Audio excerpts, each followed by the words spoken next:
13 sam popušio prvu pljugu, a posle prve odmah i drugu, jer tad sam bio mlad. 14 sam popio prvo pivo, a posle piva sam pio sve živo, jer tad sam bio mlad. Kad dobijem matine nisam kukao, bio sam tučen i ja sam tukao, jer tad sam bio mlad. Tad sam bio mlad. Oh yeah. Dobro večer, dobrodošli. Samo 15, ona ofucana, hvala je, ali bila je tucana, jer tad sam bio mlad. Hajde, let's go. Yeah. Sa 16 sam prvi put ponavljao, pobeg od kuće i nisam se javljao, jer tad sam bio mlad. Oh yeah. Malo sam lagao, bio sam nagao, nikome račun nisam polagao, jer tad sam bio mlad. Oh, ljudi moji. Jer tad sam bio mlad.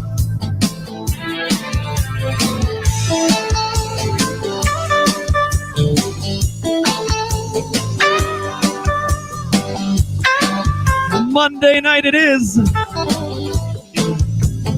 And we know you got time.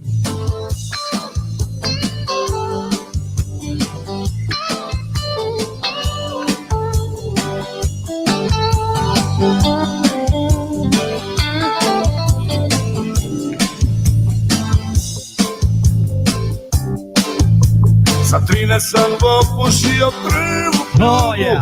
a posle prve odmah i drugu, jer Tonight, tad sam bio.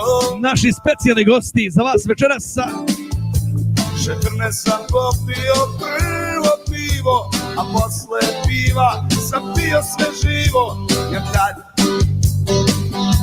sam bio mlad. Oh yeah. Kad dobijem batine nisam kukao, bio sam tučen i ja sam tukao, jer tad sam bio mlad. Mladost, Orkestar Mladost. Jer Yeah, baby. tad sam bio mlad. Jer tad sam bio mlad.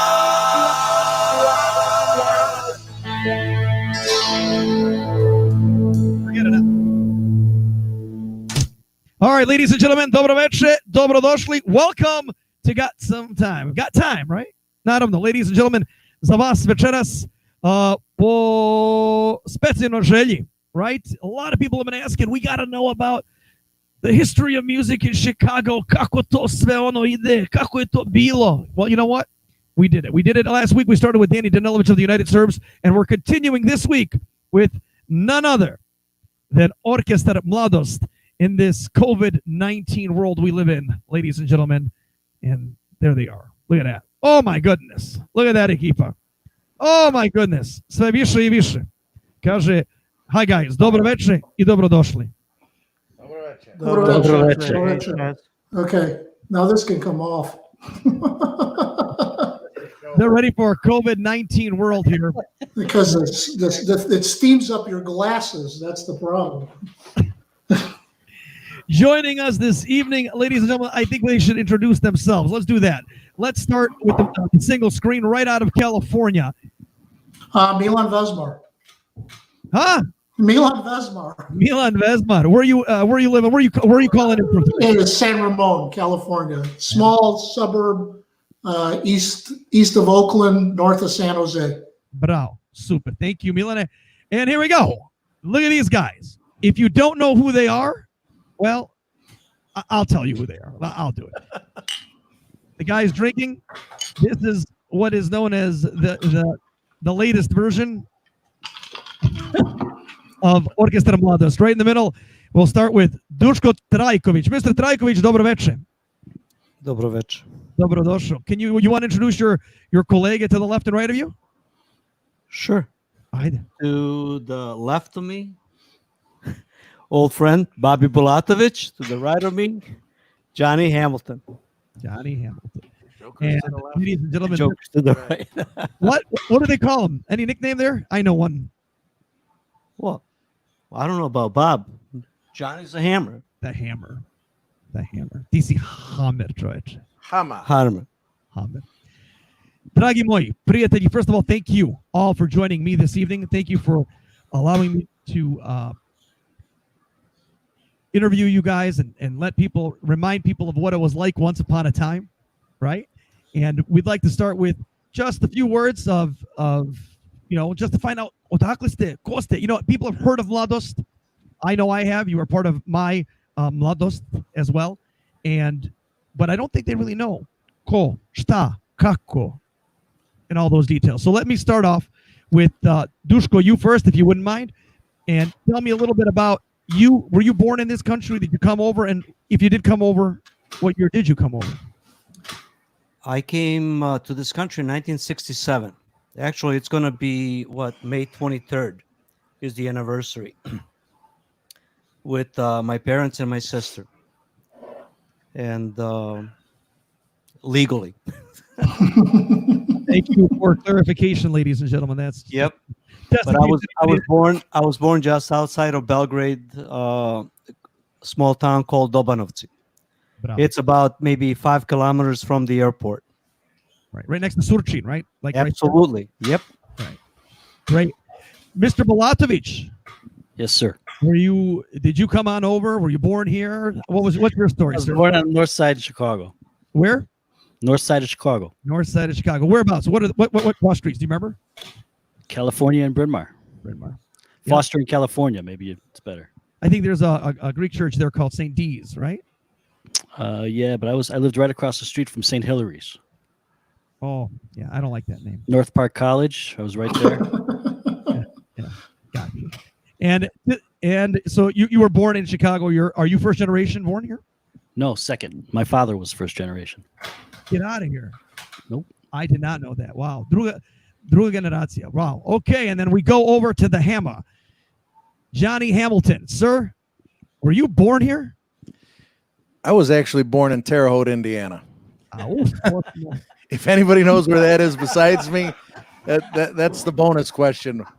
Yeah, I was born in Terre Haute, Indiana, and then my mom, we moved to St. Louis, Missouri, where my mom got remarried to my stepdad, Živan Katic, and I lived in St. Louis until 19 years old, and then came up and hooked up with these guys. Terre Haute. I think the elected officials going to jail are familiar with Terre Haute. I think there's absolutely there's a jail there for them. Yes. Okay. See, people know. Don't worry. Good thing you didn't finish there, my friend.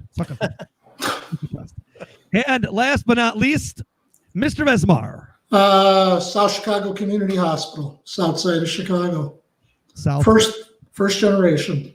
First generation. Well, guys, you've come together. So it's a little bit of a mix of American born and those who came over, like Duško. Duško, tell me a little bit. Did you play an instrument when you were younger? Did you do anything else? How did that come about? How did you start playing the accordion? Let's start with that.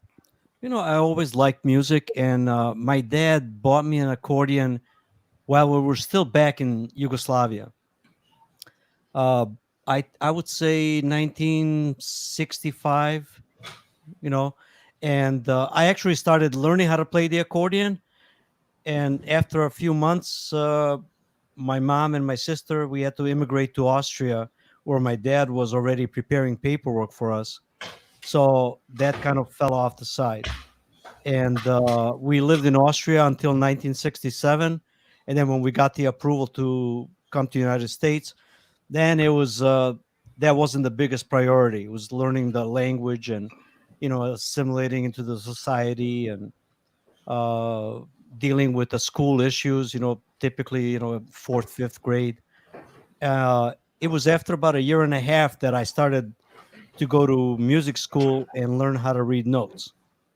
Okay. And my dad bought me a little bit bigger accordion.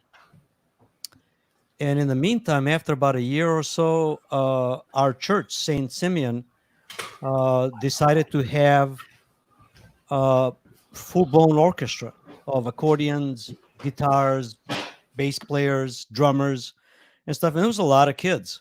And we started playing in that. I was part of that orchestra. Mhm. And so, as a diversion, the director thought it would be nice to have like little bands, that people would form. And that's how, I got together with three other guys, Mike Lazovich and the two brothers, Rodney and George Momchilovich. And we decided to start an orchestra. What we're going to call each other, the soccer team was called Youths or Mladost. Yes, I do. I do know that. I played soccer as a what is it, on the younger team, Mhm. and so I said, well, that sounds pretty good. On top of it, at that time, I was 15 years old. Rodney was 14, and Mike and George were 12 years old. Wow. So that's where the Mladost comes from. Everybody looks at us now. It's like, really, Mladost? Well, That's how we started. once upon a time, you guys looked like this, Exactly. There you go. right? Yep. This is that original Mladost band, ladies and gentlemen. You're looking at them right here. I think that was our first picnic that we played at South Chicago at St. Simeon, and you can see the church in the background. And at that time, typically the bands kind of wore same outfits, so we decided to, go light and white jeans. It was not the smartest thing to do because by the end of the night they were not that white. Tell me a little bit about who's in this picture. Show who is who.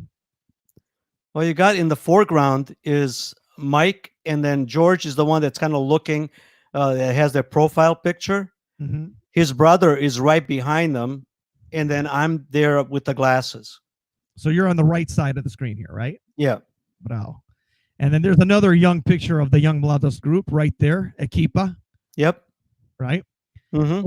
So, ladies and gentlemen, the Mladost group that you know, the Mladost group that you're aware of, started right here, right there, with these four gentlemen, right? Correct. Did you guys have to be nudged into playing in a band, Dushko? Did you guys have to be, kind of encouraged to play, or did you want to play Otsetsa? You understand the question, maybe? I understand the question. I always enjoyed music. I loved singing. To be honest with you, initially, I didn't need any nudging, but typical for a teenager, when things got harder, especially as I progressed through the music school and, I got tougher assignments, I needed some prodding, and my dad was there to do that. But the other, once we started playing as a band, then that was our inspiration to go up there because we were getting tips. And for a 15-year-old, 14-year-old, and 12-year-old, $50-$60 for a night, that was pretty good money back then in 1970, 71. And believe it or not, it still is for a 10, 12, 14-year-old, right? Yeah. All right. So the band comes together. You start out. We talked about the initial members of the band. Where was the first place you played? Was that the picture you said? Was that the first time you said you played at the picnic or at a dance? What was that? Well, that was a picnic. South Chicago used to have Sunday picnics, Right. from Memorial Day all the way past, I think, Labor Day or something like that, Mhm. end of September. And every Sunday, and at that time there were plenty of bands, but they, we played a few times for Svetisava, for certain Zabavas where we played one or two songs, and they decided to take a chance and for us to play at a picnic. Dushko, can you tell me something about this picture here? Okay, that's a wedding of one of our good friends, Danny, and actually Mylan's, is it niece, Mylan? Dawn? but this was after I came out of the army, and this was at the Scoop. Now, is this part of that first, or this? Oh, this is the second generation, right? This is the second generation, maybe even third generation. So let's talk about that version. An orchestra starts, you guys start playing, and then all of a sudden, how long were you playing before you decided that you needed voice kazobe? Well, we did fairly good. It seemed like the first year was a little bit slow, but then in my sophomore year of high school and junior and senior, we started playing quite a bit. And I remember we used to get all of the dances that were at North Avenue by where Sloboda was being printed. What was it called? Yeah, Srpska bratska pomoć. Or Srpska narodna odbrana. Narodna odbrana, exactly. Thank you. Pokojni Kašiković heard us play, and he wanted to give us the opportunity to play. It was the only place that was open during the Christmas post and Easter post. They were only that was the only Serbian or a place that was affiliated with any church, with the church that was allowed to have the dances. And so we basically played, for those six weekends,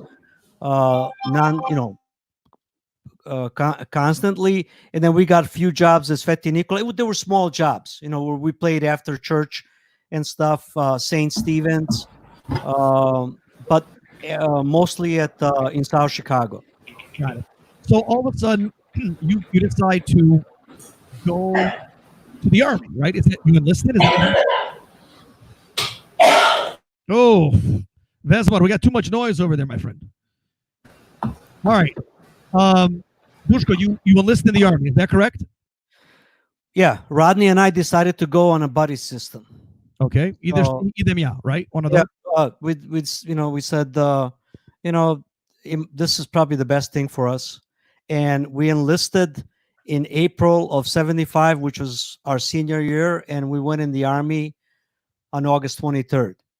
So I remember it was, I don't know what date it was. It was in the middle of the week, but the weekend prior to that, we played a picnic in South Chicago, and that was our last job as the orchestra that started Mladost.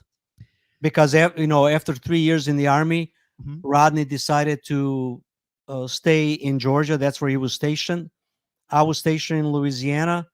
I decided to come home, and then I immediately got a job and built a house, started a family. Where you came back to South Chicago? Is that what happened? Yeah, Southeast side. Southeast side. Okay. Yeah. So you're on the east side. You come back, and then is it the same band members? No, because Rodney ended up staying in Georgia, so he didn't want to have anything to do with it. Okay. But his brother, became part of the band again. Okay. And then one other person, Nick Savage, played drums, and Milan played guitar or bass, right? George played guitar. Milan? Mr. Vesmar, you can unmute yourself. Good start. Can't hear you. Yeah, he needs to unmute himself, and then we can. I'm technologically challenged. You're fine. No, bass. Yes, bass. So I think it was actually at the urging of Milan. He basically said, we should start a band together again. Well, it's really, what happened was the choir wanted to have a dance, and we didn't. And actually, Nick Savage, Vinko played with us the first time you got out of the army. It was me, you, George, and Vinko for one night. Okay. And we wanted to play Vinko of Mladost, Srbija, Kumovi, and now Serbia, right? Or is that their name now? Šumadija. Okay. And so I said, okay, it's for the choir. Let's get together and play. But I don't know how much we were going to continue on doing it. We did it for a Halloween dance. And Vinko was very adamant about, well, if we're going to do this, we need to do start and the whole process. And then a month later, Vinko moved to California. So that's how things typically happen. And it's crazy to see California seems to be like the place, huh? Right? And Dushka will tell us about that later. But so you come back from the army, the dance starts, this new Mladost comes, and then I put the picture up just a bit early. Let me do that one more time. You do a svadba, a wedding, right? Yep. And then Correct. on the accordion, ladies and gentlemen. And on the right side there, in this white, what is that, sweater, right? Yes.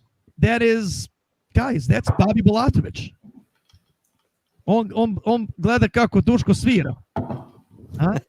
Bobby, back at that point, were you playing for a band already or no? Were we playing? I think. Yeah. I was playing with them at that point. Okay, so you were there, right? But prior to Mladost, did you played with other people or no? Prior to Mladost, I did play with other people.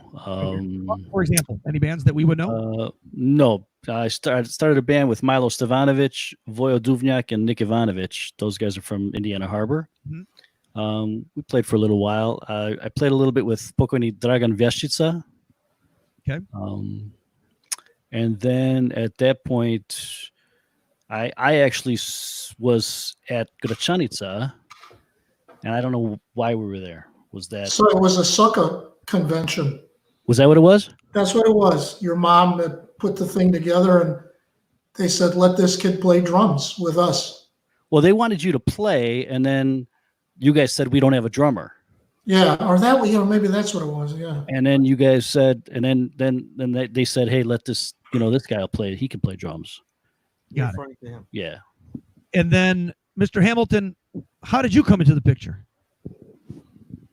I came in a little bit more down the road. I think they went about 4 or 5 years with that, that version. And then our buddy Slavko Tomic got married, and Bob was in the wedding, and Bob said, hey, I think Johnny knows how to play. Here's a chance for you to make some money. So Duško always played the accordion. Mr. Bulatovic, you came into Mladost playing what? Drums. Drums. Okay. So Bobby Bulatovic, multi-talented individual, right? Plays the drums, plays the guitar. No, DJ'd. I know you DJ'd for a little bit. Yeah. Right. Yes. Yeah. So, and then there was a swap, right? So all of a sudden Hamilton comes in. Is that where you move to bass or guitar? So who plays what? Johnny Hamilton still plays the drums. At that point, I was working, and I think I worked for a couple of years before I came back to be able to play. I was working weekends. So, right, I didn't play when Johnny first started to play. Correct. Right. So I came in a couple of years after that. All right. So now we come in, and now it's like post-army Duško and company. It's like Elvis Presley coming back from the army. And Yeah, just like that. Is that how you remember it, Mylan? It's all foggy to me, Bob. so let me throw a few more pictures up while I got it here. So that picture, is this the second group here? Is this it, Duško? Yeah, this is. Milan? Go Yeah. ahead, Yeah. Go ahead, Mylan. Yeah, that's phase 2, right? Yeah, we were in California. Jesus Christ. Jesus Christ. Yeah, it gets interesting. There they are, right? Yeah, Yep. very, very. Everybody but Bob is angry. You notice that? All right. So you guys come back, and then what do you start playing? Do you do Zabave more? Do you do private weddings? What happens there? And now we come back. So this is like early 80s, 82, 83. I'm going to tell you, it was 78. Duško, you got out of the Army when? 78, right? Correct. Okay. Okay. So that picture you took, the one you showed of that version was in 83 in California. Okay. And how so- long? Oh, go ahead. He's meeting. that group, those 4 guys, Bob, like 1 year later, right? 79. I think so. Yeah. Yeah. So that group picture was probably 79 to, well, Milo should have been in the picture. Okay. In 79 or 80. By 81, Mike Lazovic had gotten out of the Army. And that's the group you got in that picture, 81 to 83. Tell me something about these guys here. Who's the guy playing the guitar in the red sweater? That's me. Look at all the hair. That's Bob's. Eric Clapton. And who's on the drums, real quick? Who's on the drums? Nick Savage. That's the Nick Savage on the drums right there. And that lady standing next to me is one of the best entertainers, sadly, We lost her many years ago. That's Bob's mom, Jovanka Balatovich. And Yep. that's one hell of an entertainer, I got to tell you. Jovan Kapolak. Look at that, guys. Boy, I thought it was Pamela, huh? And Lichka Kappa. Always hanging. I can see the back. I believe we're at the Balatovich residence this evening. Real quick, who is this guy? And who is this group right here, guys? Do you know that? That's George Montrilovich. That's the first or the second version or the first version after I came out of the army. Got So it. it was George playing the guitar, Nick Savage on the drums. You saw Milan in the picture. This is that same rehearsal that we had with Pokojna Jovanka, Bob's mom, and myself. And then George and Nick Savage played only for a short while, and that's when Bob started playing the drums with us. Bobby on the drums, right there. Yep. Bobby Balatovich, look at that. I had to ask him, who's this guy? I couldn't. I'm sorry. I look quite oval. I wouldn't have never recognized him. And then here's another shot of those two guys. You see them on the screen? They are right over there. Then and now, Bobby Balatovich and Dushko in the hat. But guys, so we move into the early 80s, right? And then wait, Milo Stevanovic, is that right? That's correct. When Yes. Does he join the band? Same as Bob. Well, Same time. Mike Lazovich, right? Didn't Mike Lazovich? They bought the Golden Shell, so he went to do that, right? Right. That was 83, And that's when 84. Milo came. Isn't that when Milo came? Milo came then? Milo. Yeah. No. Mike went into the army. No. Milo- No. No. You got me. Uh-oh. We got the timeline. Yeah. All right. That's what Fine. happens when you're old, bro. What are you Yeah. Nobody named Mladost is old anymore. Yeah, Mike Lazovich joined the army 2 years after Dushko. And Correct. what did Milo Stevanovic play when he came? Guitar. That guy right there. That guy right Right there. there, yeah. Right there. That's how he started every performance, just like that. Almost like a yoga session here, huh? But I would say Milo played with us, started with you, Bob, right? And probably from either late 78, early 79 for like two and a half years. And then that's when Mike Lazovich got out of the army. There's Milo. Hey. Milo Stevanovic is watching us, ladies and gentlemen, here. He's So I'm gonna say I thought Mike. I remember Mike telling us, "Hey, dude, I'm not gonna be able to do this anymore. We bought the Golden Shell, and I really got to help Yeah, out." but that was after we got back from California, Bob. It was like shortly after that. Okay. all right. So I believe. Again, I'm foggy too. So Milo Stevanovic is there. A better picture of who this young man is. It could be seen right there. There's a group picture. There you go. Milo Stevanovic. Where was this picture taken, guys? That was on Sava by in Belgrade 3 years ago. Bravo. For Milo's wedding. Milo's wedding. Milo Stevanovic, otherwise known as candidate for Congress, Yes. right there. Milo Stevanovic. So Milo joins your group, and now what happens? We're going mid 80s. Now we're late 80s. Is that right? No. Early 80s. Early 80s. Yeah. Okay. So Early 80s, because he was going to college and stuff, and after each job, especially when we played the Sunday picnics, we had to drive him back to DeKalb, at his dorm, and that was I remember me and Milan would do that a lot. I don't know about Me and Bob did it a lot. Yeah. all right. So Miroljub Lazovic, is that who you're talking about or no? Yes. yes. That right there, 81 to 84. Yeah, I'm going to say 81 to 84. There he is. He's got it. He's got There you it. go. See, All right, see. Even the Thanks, dad. Coom. Thanks, Coom. So Hey, cool. The good job. real quick, you know what? A lot of Kumovi comments have gone on. So who's related here in the band? So who's Kum to who? Well, I married Mike Lazovich and his wife Nancy, Kuma Nancy, and I christened both of his kids, Tomo and Angelina. Bravo. So Yeah, that's why we're Kumovi. Got it. And Mike was my study sweat, and I was his. So it's all in the family pretty much, huh? Yep. Good. It'll go down good. Hamilton is still drinking. Oh, sorry. Just these guys are totally laid back. Bully briga. All right, so now we're moving the time, the timeline, and we're in mid 80s. What happens in the mid 80s now? I got married. Chestito. When did you get married, Milana? 84. 84. To a girl I met while we were playing in California. Had Mladost not come to California, I don't think I ever would have met her. And is that why you're in California today? Yes. Bravo, maestro. Bravo. All right, so now Mladost continues playing. Tell me about late 80s. What happens? Any new members? Who leaves? Does Milo leave at this time? Vesmar, when do you leave? Or how does that? Give me that breakdown. Well, generation of Mladost happen. Well, guys, let me ask you this: before Milan left, I think I left. Yeah, you joined Soko. Right? Yeah. So we, as Mladost at that point in time, were so close that it was actually Duško and Milan that encouraged me to leave Mladost and go play with Soko because they said it was a better opportunity for me. Well, and the other thing too, I was planning on moving to California, and Duško was knee deep in his career, and we talked about it a lot.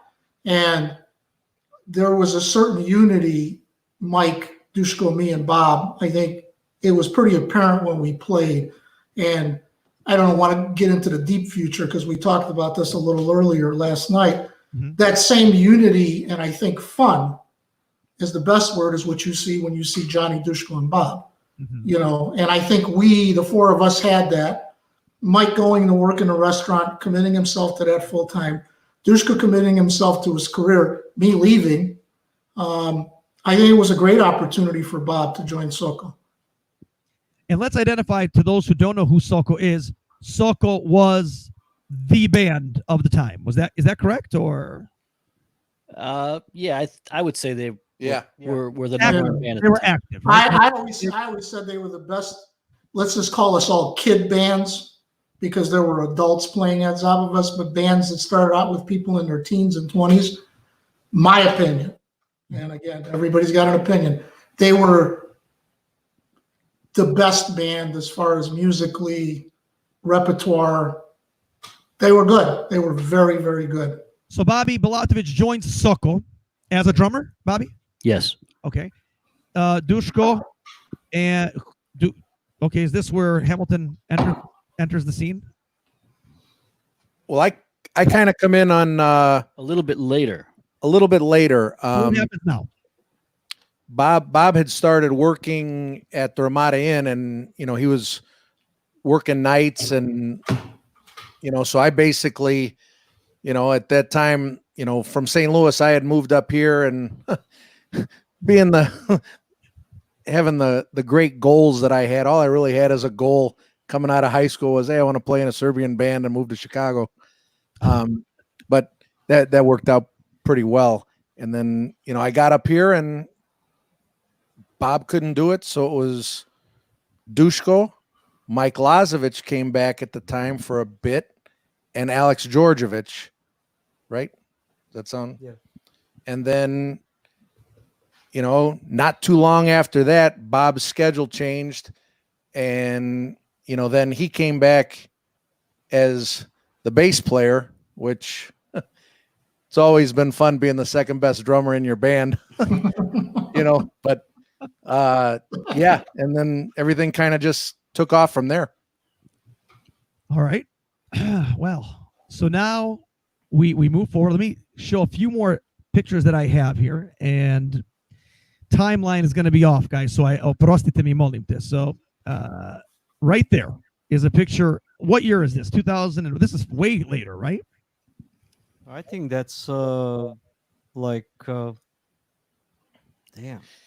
Yeah, that's when I believe when when Vlade Divac had his Group 7, and that was, I believe, in Lansing. And I know Vlade Divac had a fundraiser or whatever, we played, and I think, yeah, he'd have golf outings, and And there's the one there he is right there. Yeah, so that had to have been around that time. All right, so we got you guys here on mid-90s, I think. Mid-90s. Okay, so that's far down. Now we still have early 90s to go. Mladost transforms. Mr. Vesmar, you exit stage left. You move to California, right? Yep. And then now it's Dushko. Who else? It's Hamilton or It's Dushko, my kum Alex Georgievich, Johnny, and was it Vlado Gajic, or who else was playing? Or was it just Mike for the couple of jobs? Mike. Vlado Gajic played, Mike Stishovich played the drums. Okay. But that was for a short time. It was weird. There was a transition period where I thought that was going to be the end of Mladost, to be honest with you. With Milan leaving for California, me having, working in the hospital, trying to go to U of I in school at the same time. I was in the reserves. And that's why we thought for Bob, the best opportunity is for him to join Soko. Got it. And we thought we'd play a little bit and then it will just fizzle out. Okay. But again, people kept calling me for jobs, and that's when we decided to, Johnny joined the band. Like I said, prior to that, Mike Stishovich played the drums. Mhm. Vlado, I forgot it. Gajic played the guitar, but that was only maybe for a year or so, year and a half, and then things started to click with Johnny playing the drums, Mhm, mhm. Alex playing the guitar, And right there, I think is Alex Georgievich in the picture. Is that correct? Alex Georgievich, correct. All right. So this is the band you're talking about at this time frame, right? Yep. But this is when you came back from Sokol, right? Actually, I think this is my engagement party.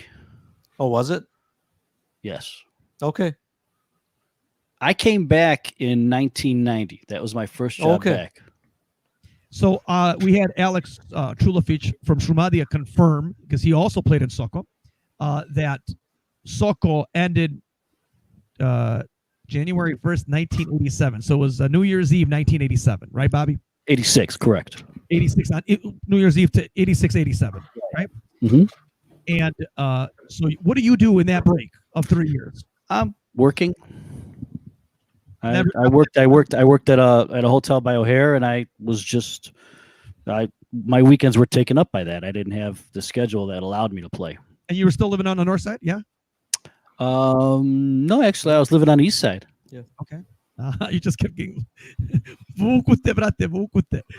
So you go from the north side to the east side to northwest Indiana, right? Right. Right. North. You can't get that word north out of you, can you? Just saying. All right. So now Mladost doesn't fizzle out, right, Dushko? Correct. Mladost doesn't fizzle out. What happens then? We're now talking early 90s, right? When Bob comes back, he starts playing the bass, Johnny on the drums, and then we started kind of having different guitarists. So where other bands had other bands had issues with the drummers, we didn't have that issue. We had issues with the guitar players. So that's Misha Vestica played for a little while. Duke, that you saw in one of the pictures there with Vlada Divac and Stojanovic, who black right there. Yeah, who Duke actually played with Yep. Orkestar Mladost from Milwaukee when I was just starting to play. They were actually my inspiration. Okay. They were the first band, Serbian band with teenage kids playing in it. All first generation Serbs. Wow. All right. So that happens. All right. Right.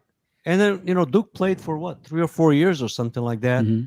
And then we kind of gave up on the guitar players. And we said, you know what, let's just do it with 3 guys. Okay. Well, and I'm going to be honest. Some of it could have been my fault, because at first when I came back in 1990 as a bass player, I didn't know how to play bass.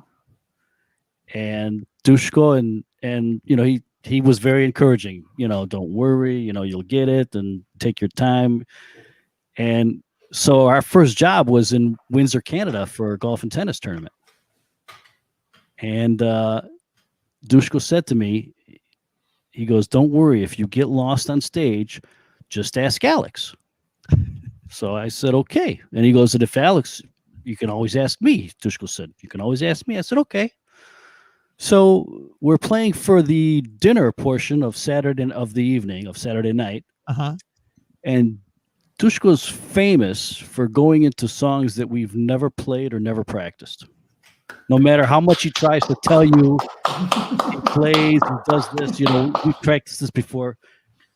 Famous for just going into something we don't know. So, and of course he does that in Windsor, Canada.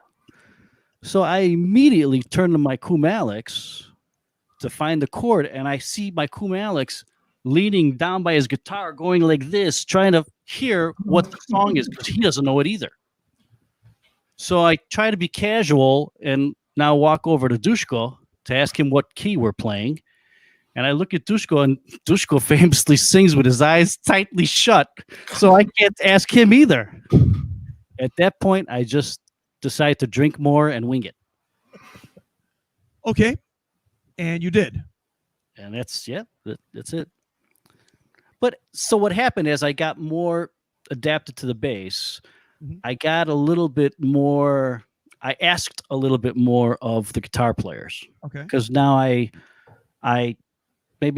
there's things I heard that I wanted them to play, or maybe little harmonies or stuff that I wanted them to do with me. And so I might have been a little rough on him. My Kum Alex understood me. He understood exactly what I wanted, and there was never a problem. Milo Stevanovic understood me exactly what I wanted, never a problem. But it's just with everybody else, they sort of, I don't know.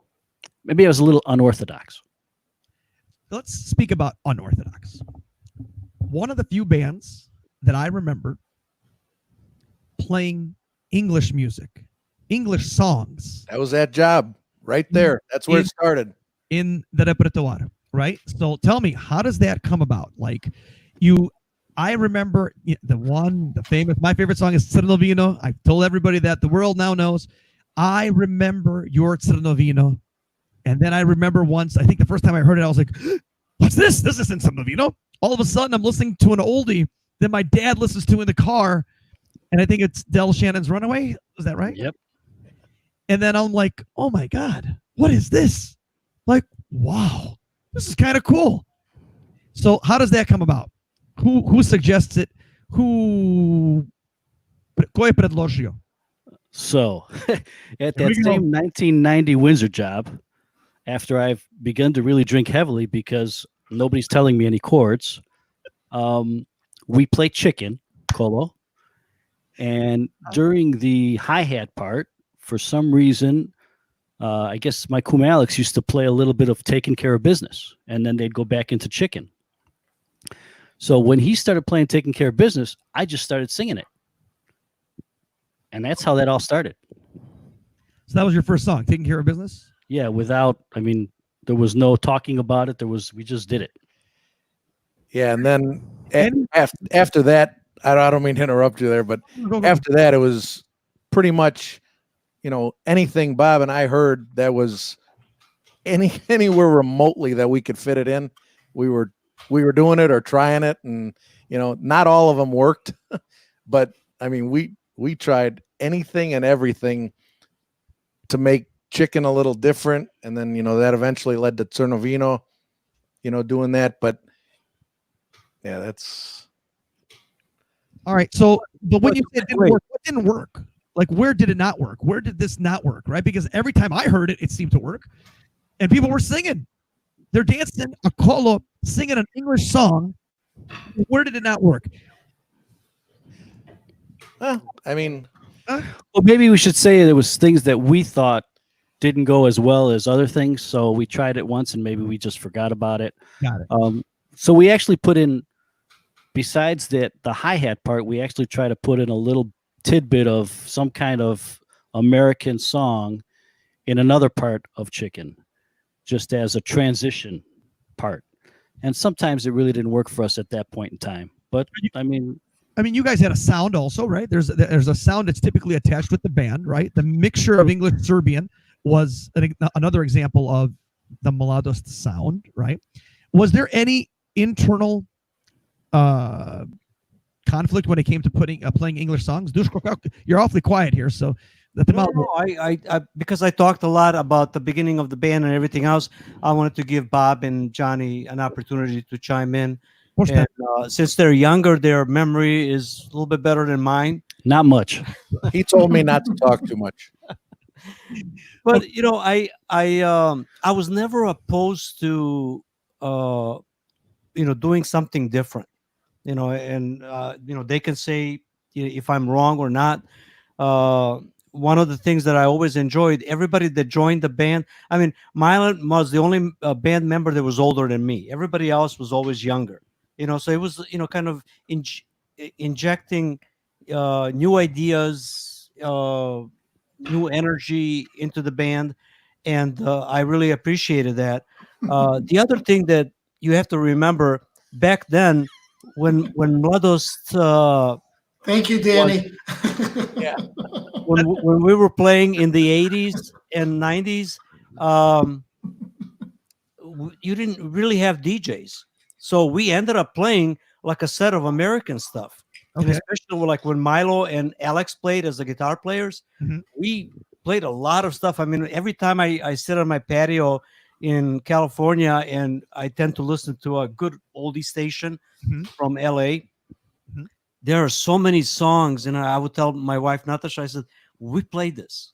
We played this. We played it. It boggles my mind, and I wish that we had better opportunities or systems to record those things for memories, but we didn't, and maybe we were actually lazy. We could have probably recorded it and all that stuff, but it was, it was hard enough to get there an hour before, you need to start playing, to set up, play 4 or 5 hours, and then tear everything down. So it was a long night to begin with, and so I think that the American, I always liked the American stuff, and I anytime they suggested to put American stuff into the Serbian music, as long as it flowed, I could care less. Let's just do it and let's roll with it.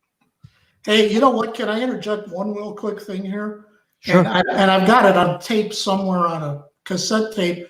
But Bob, at the radio program Dance, you, me, Milo, and Duško we played Chicken, and halfway through Chicken, Milo was screaming "Turn Me Loose" by Loverboy, and we threw in like 8 bars of "Turn Me Loose." I don't know if you remember. I have it somewhere on a tape. I'll dig it up and I'll send you a copy of it. Please. It was not good. It was not good, but it was fun. So let's talk about that, right? So it's a cool sound, right? Well, first of all, I'm sorry to interrupt, but go. before I forget, none of this would have happened if Duško, as the accordion player, would have said, "Hey guys, we really can't do that." It's his kudos to him that he said, "Yeah, let's try it." There's nothing, there's nothing to lose. Let's try it. If it works, great. If it doesn't, we'll just move on. He was the one who gave us the green light to do whatever we felt and whatever we thought and whatever we wanted. So without Duško saying yay, it would not have happened. Is that what you're saying? I'm not going to say it wouldn't have happened. I'm saying that he encouraged it, as opposed to us saying, okay, well, we've done enough. Maybe that's not enough. Maybe we've done too much. But he never said, okay, that's enough. He always, what else you got? What else are we going to do? What else do you want to do? He always said that. So, me and Johnny, we'd call each other during the week. Hey, did you hear this song? Hey, what about this song? Hey, I was thinking about this song. And at one point in time, one of my sayings to him was, whatever you want, bro. We could put in whatever you wanted into Chicken. Or at least, we felt that we could, because it was getting that easy for us. Mr. Hamilton, you were going to say something? Yeah, you know what? And also, it did benefit Duško a little bit too, because he sang all the songs. The majority of the night, he's singing all the songs. So if we play Chicken for, and a lot of times we're playing it a half hour, 45 minutes, if we can, give his voice a little rest, that was, that helped him out a little bit, and Absolutely. plus allowed us to spread our wings a little bit and have some fun, and hopefully people liked it. Tell me, you thought it was working. The younger adults / teens, kids liked it, right? Tell me about the older people. Were they accepting of it? Did you ever get resistance about Many times? Yeah. And how did Oh, you? yeah. How did The weird thing about that is we got pushback in places that I didn't think it was going to happen. Like there were times we played in California for Serbian New Year's in Alhambra, and people would get ticked off, like, what are you playing American stuff in the Serbian colos, and stuff. And I'm thinking, well, I thought that's why you hired us. But I think we didn't get too much pushback, especially in the South Chicago area and Northwest Indiana. People knew us. I mean, we were part of the family. Our Johnny's parents and Bob's parents, everybody knew them. And if they did anything, it would be off to the side, like, hey, maybe you shouldn't play that much American stuff. But in all honesty, it was very minimal as far as pushback. If you read we did get one pretty big pushback. So, really? Where we were banned from playing in Gary at St. Sava. St. Sava, which is now Maryville on Mississippi. Correct. So when it was on 49th, right, we played it was probably a Serb Fest. Yeah. And Dushko seems to remember that all of these people followed us from another event, whatever it was going on in the afternoon, maybe a christening or somebody's christening or something happened. I can't remember what it was, but I know that we played someplace during the day, and then we had to travel to Gary for the evening. Right. And we, so we were playing some American music, and for some reason I was standing on an amplifier, and some reason, I can't remember why, Father John Todorovic, he used to call me Bose, and he said, Bose, if you don't get off of there, you'll never play her again. And we never did. Wow. Yeah. Was that before? I hear a rumor. Let's talk about one more rumor. And then a lot of people are referencing chicken column, but I'll bring it up in a minute. But let me ask you, Bobby, Mr. Balatovich, is it true that you flew in by helicopter to a performance? Me and Milo did. Me and Milo Stevanovic. Let's see. We did they were offering helicopter rides. And so we went on our break and we said, we talked to the guy and we said, hey, listen, if you could land us right where we're going to, close to where we're going to be playing, so we could just get off and go to the stage to play, we're in. So we took a ride around. It was in Gary. We took a ride around Gary, and he landed us close to the stage where we were playing, and we got off, and just because we had to say we did it. Where was that? Where did you get off? Where were you playing that night? In Gary. In Gary. Yeah. This was before the band, obviously. This is before we got yeah. All right. Here's a question. Milo's asking it. So what was the longest chicken colo you've ever played? I think that was in Gary as well. Think so? Yeah. At I forgot if it was New Year's Eve. Was it Windsor? Okay. Okay. Then it was Windsor. We played for an hour.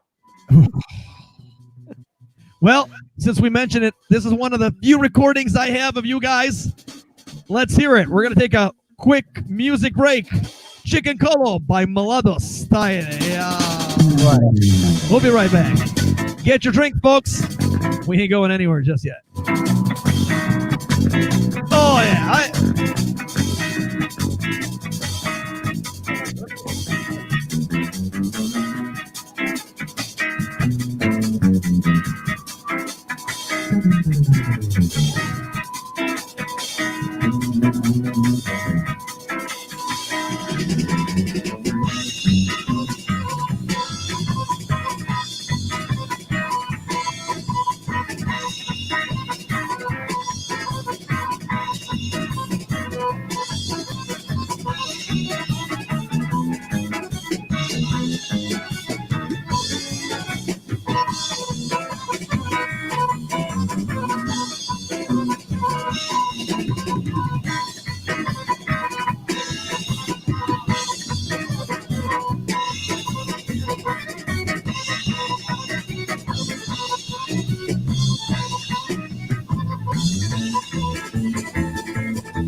Orkestar Mladost.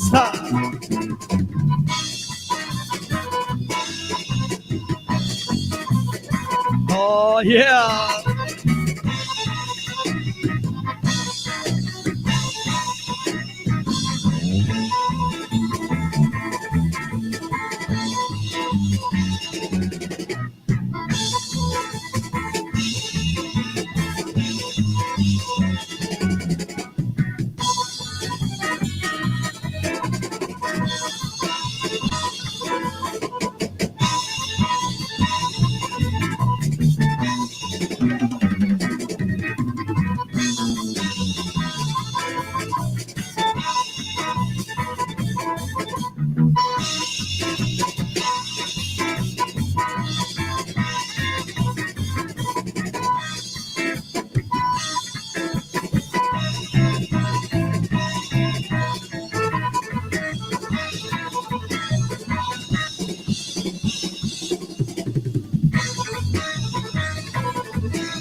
All right.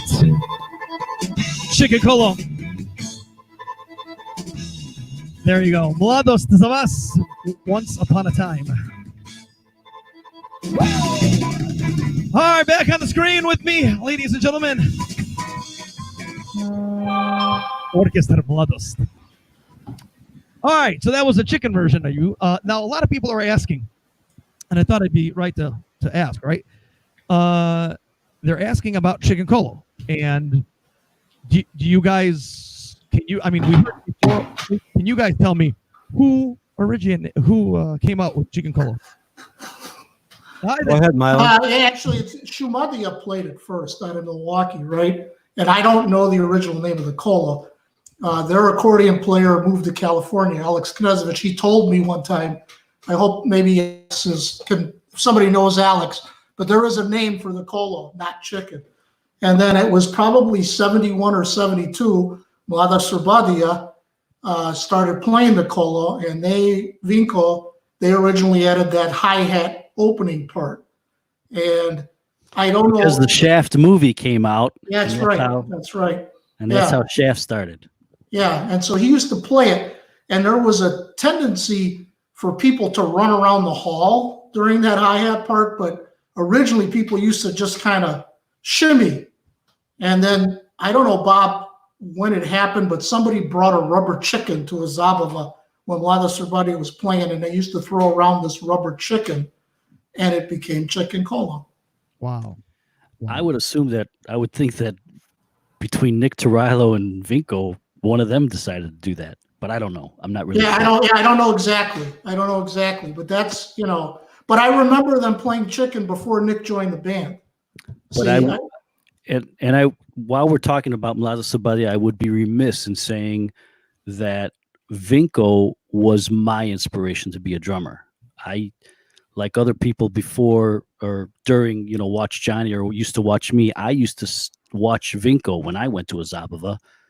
And that's how I knew that I wanted to play in a Serbian band. It's because of him. And I mean, we're great friends, and I hope he's watching. And Vinko, I love you. So Mladost comes on. Chicken Colo, as you know, is still being played today. Often, it seemed that it died down and it came back, and I'm just trying to understand, what do you think? What was your most requested song? How about that? Cha-Chuck. Chicken.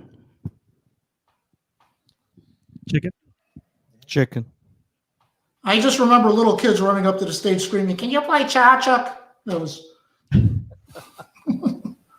and actually 20 minutes after we just played it. So yeah, that Cha-Chuck was also requested, but in the beginning we kind of kept Chicken as one of our final encore colos to play at the end of the night.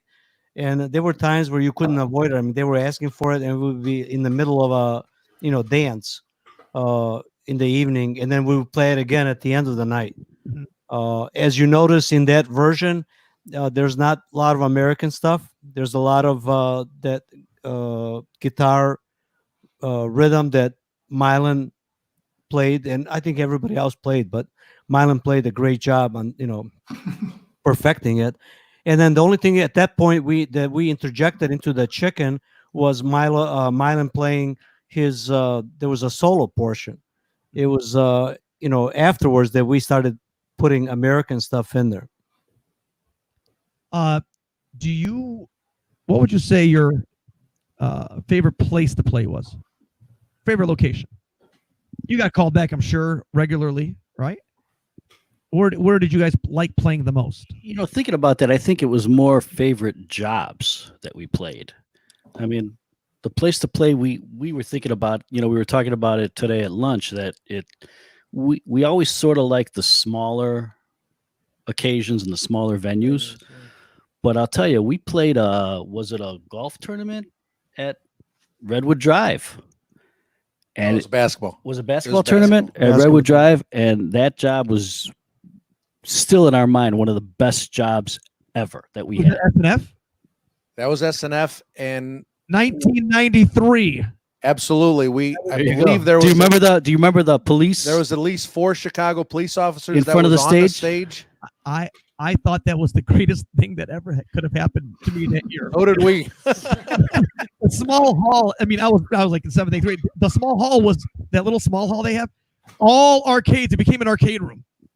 It was an arcade room. So when every game was full and every game was packed, you just go into the hall and there was just massive chaos going on, right? So I like where people were trying to rush on the stage and the police were keeping them off the stage. They wouldn't let them get on. And it was funny because throughout the years, everybody says whatever just because we play the American music, but I believe it was after that night where Branko Borisic, he said, "Man, that was nuts." He's like, "You guys are the Rolling Stones of Serbian music," and it was like, it was just kind of neat thing. You see, 4 or 5 Chicago police officers, and it's like, wow, this is kind of cool. And speaking about Buddy Bronx, just to say, he was part of the South Chicago group when we were playing with Milo. That was there when we played Dirty Deeds, and was singing with us, and him and his friends, and that's why they came to Zabavas. They came to Zabavas because we would play Chetnik songs, and then we would go ahead and turn around and play, American rock songs. Right. Shook Me All Night Long. Yes, another one of Dushko's favorites. Eric Clapton, Pink Floyd. Yeah, Eric Clapton, Pink Floyd. Yeah. Guys, tell me, there were other bands on the scene at the same time. How was your relationship with those other bands? Good. It's fine. I hope fine. Yeah, there was no any sense of animosity or jealousy or anything like that. I can only speak for myself just because if I wasn't, and at that time I tend to get out a couple nights a week. I went to anywhere like United Serbs were playing, and and I had just as good a time when they were playing as if we were playing. You know, they had their crowd and the music that they played. We had our own kind of, and we had our favorite United Serb songs that we would absolutely, you know, I mean, hope that they would be playing when we got there.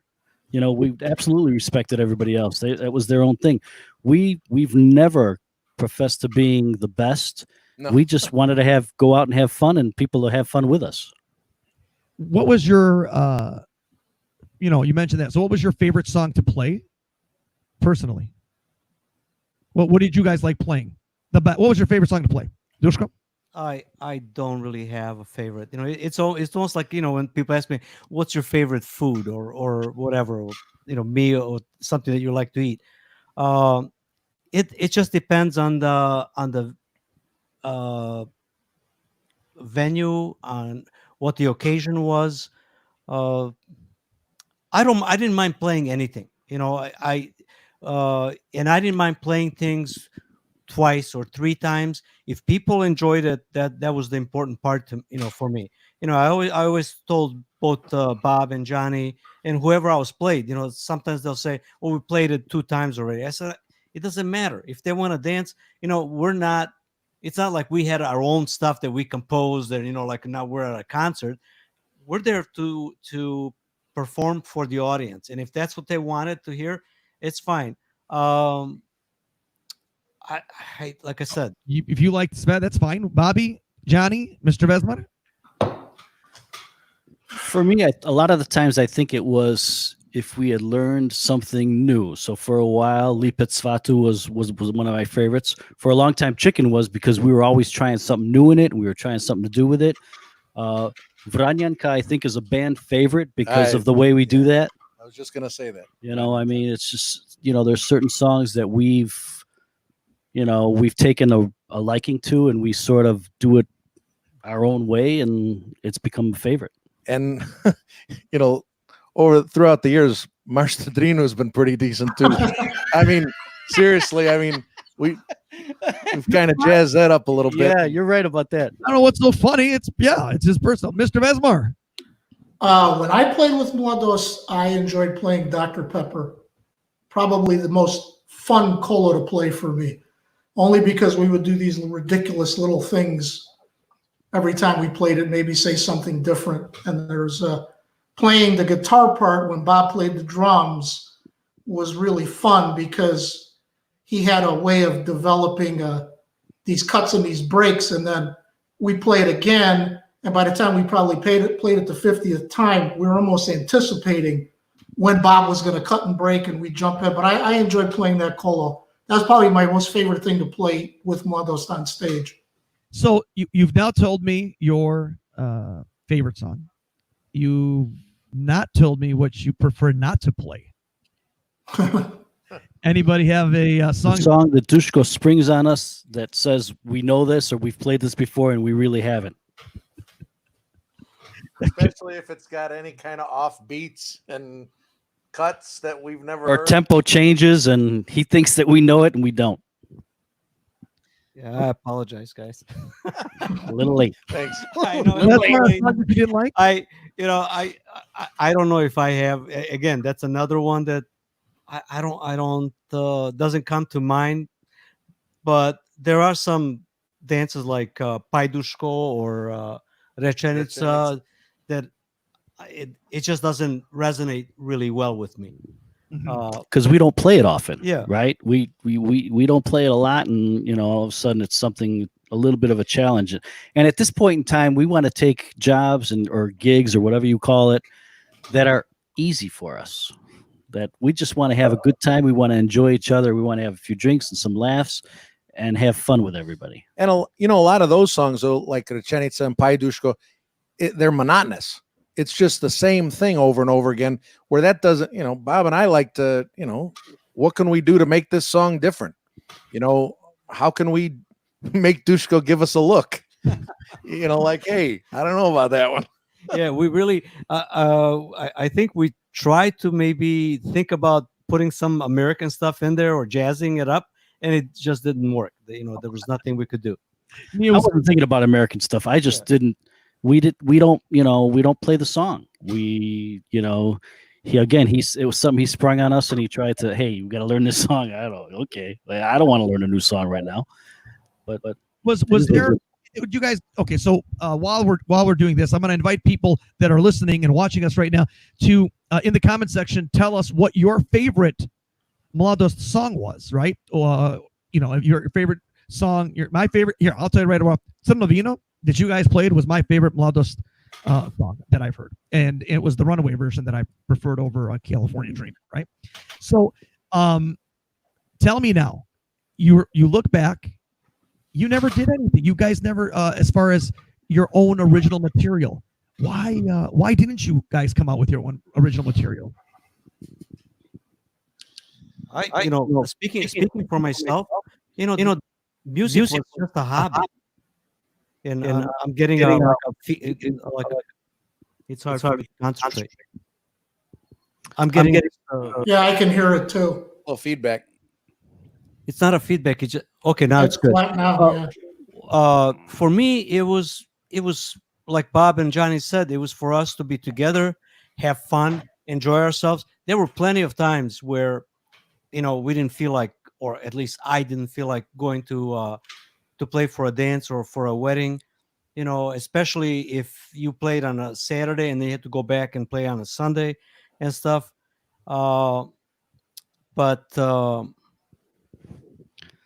Okay, let's be honest. We're not songwriters. Yeah. We're again, we don't profess to be the best musicians. We just guys that got together and wanted to have fun.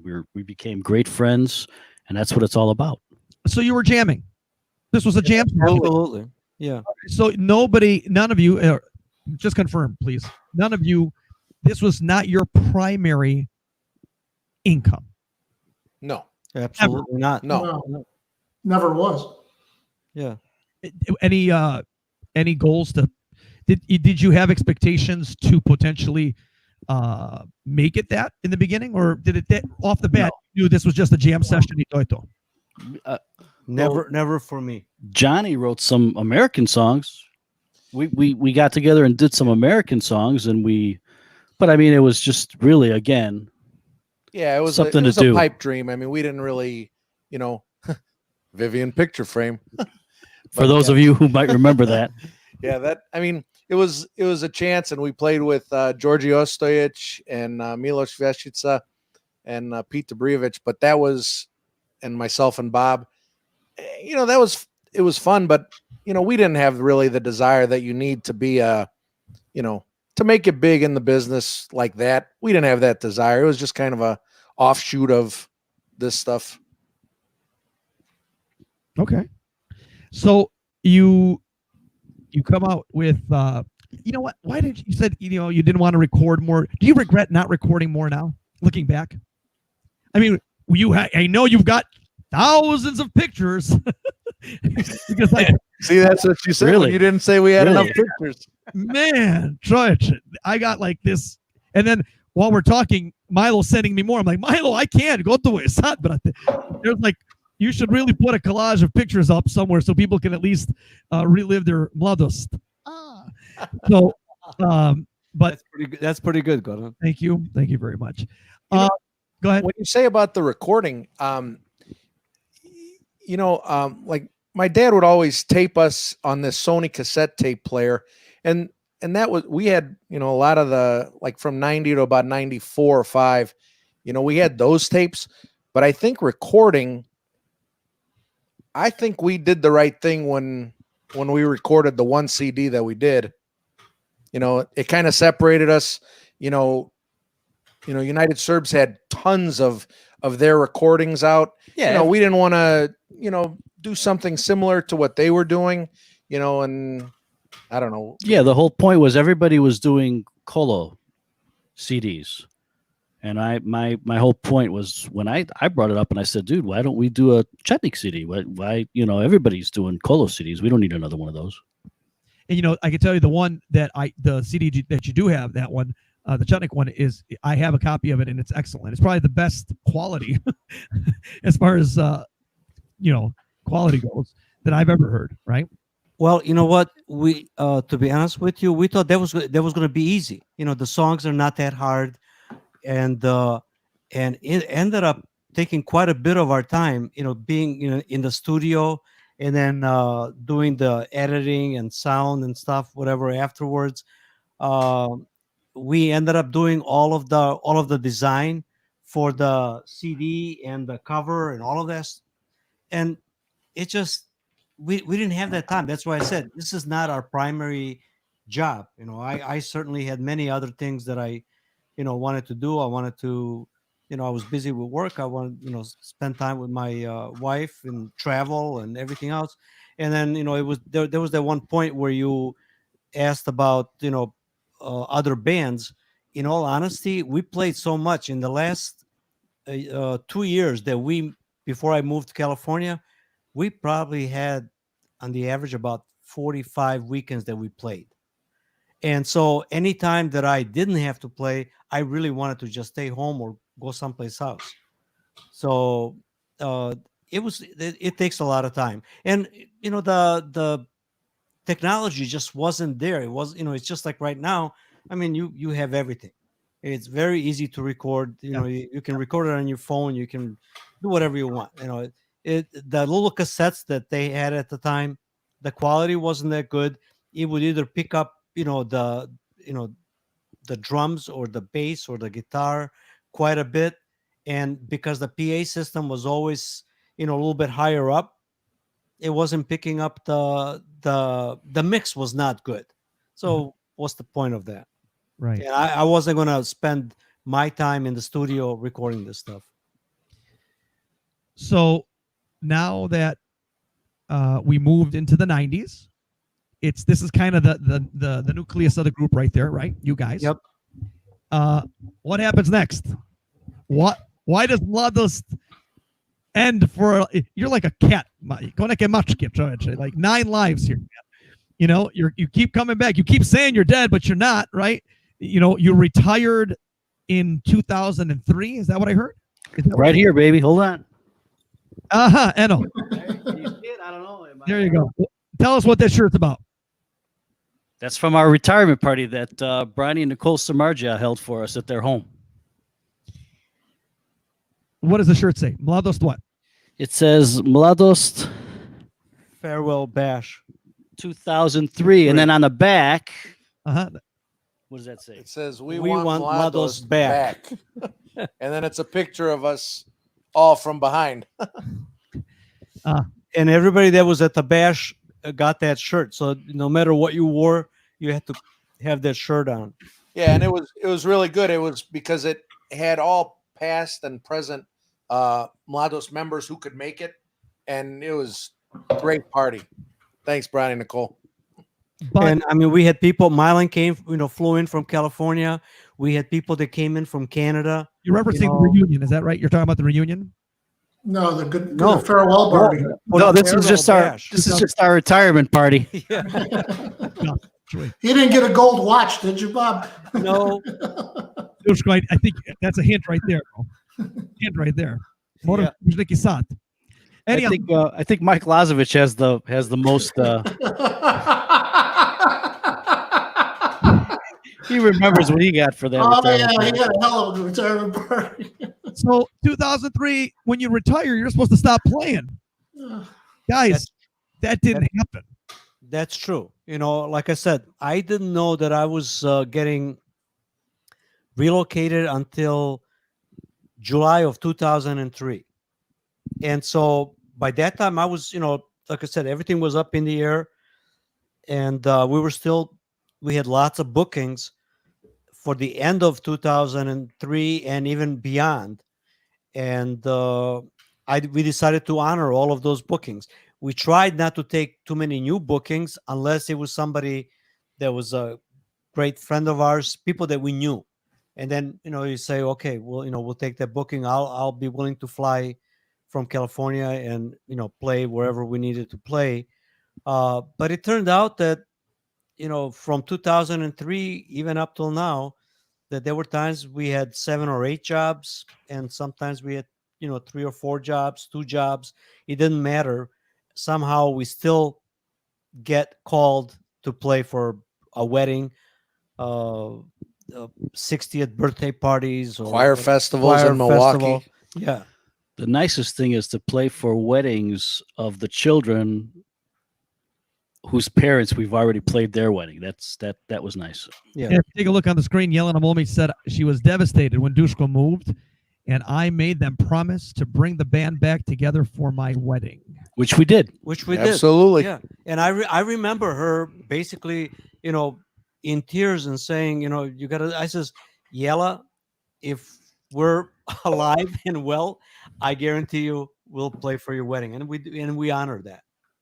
As Dana Marjanovic confirmed, and they lived up to it. Oh, thank you, Dana. It is. So you've retired, but you're not really retired. You're coming back. You're picking and choosing what event you're playing. You're Dushko moved to California. Is that right? Right. Mr. Hamilton, Mr. Balatovich, you guys stayed here in the area, right? Correct. Yes. Got it.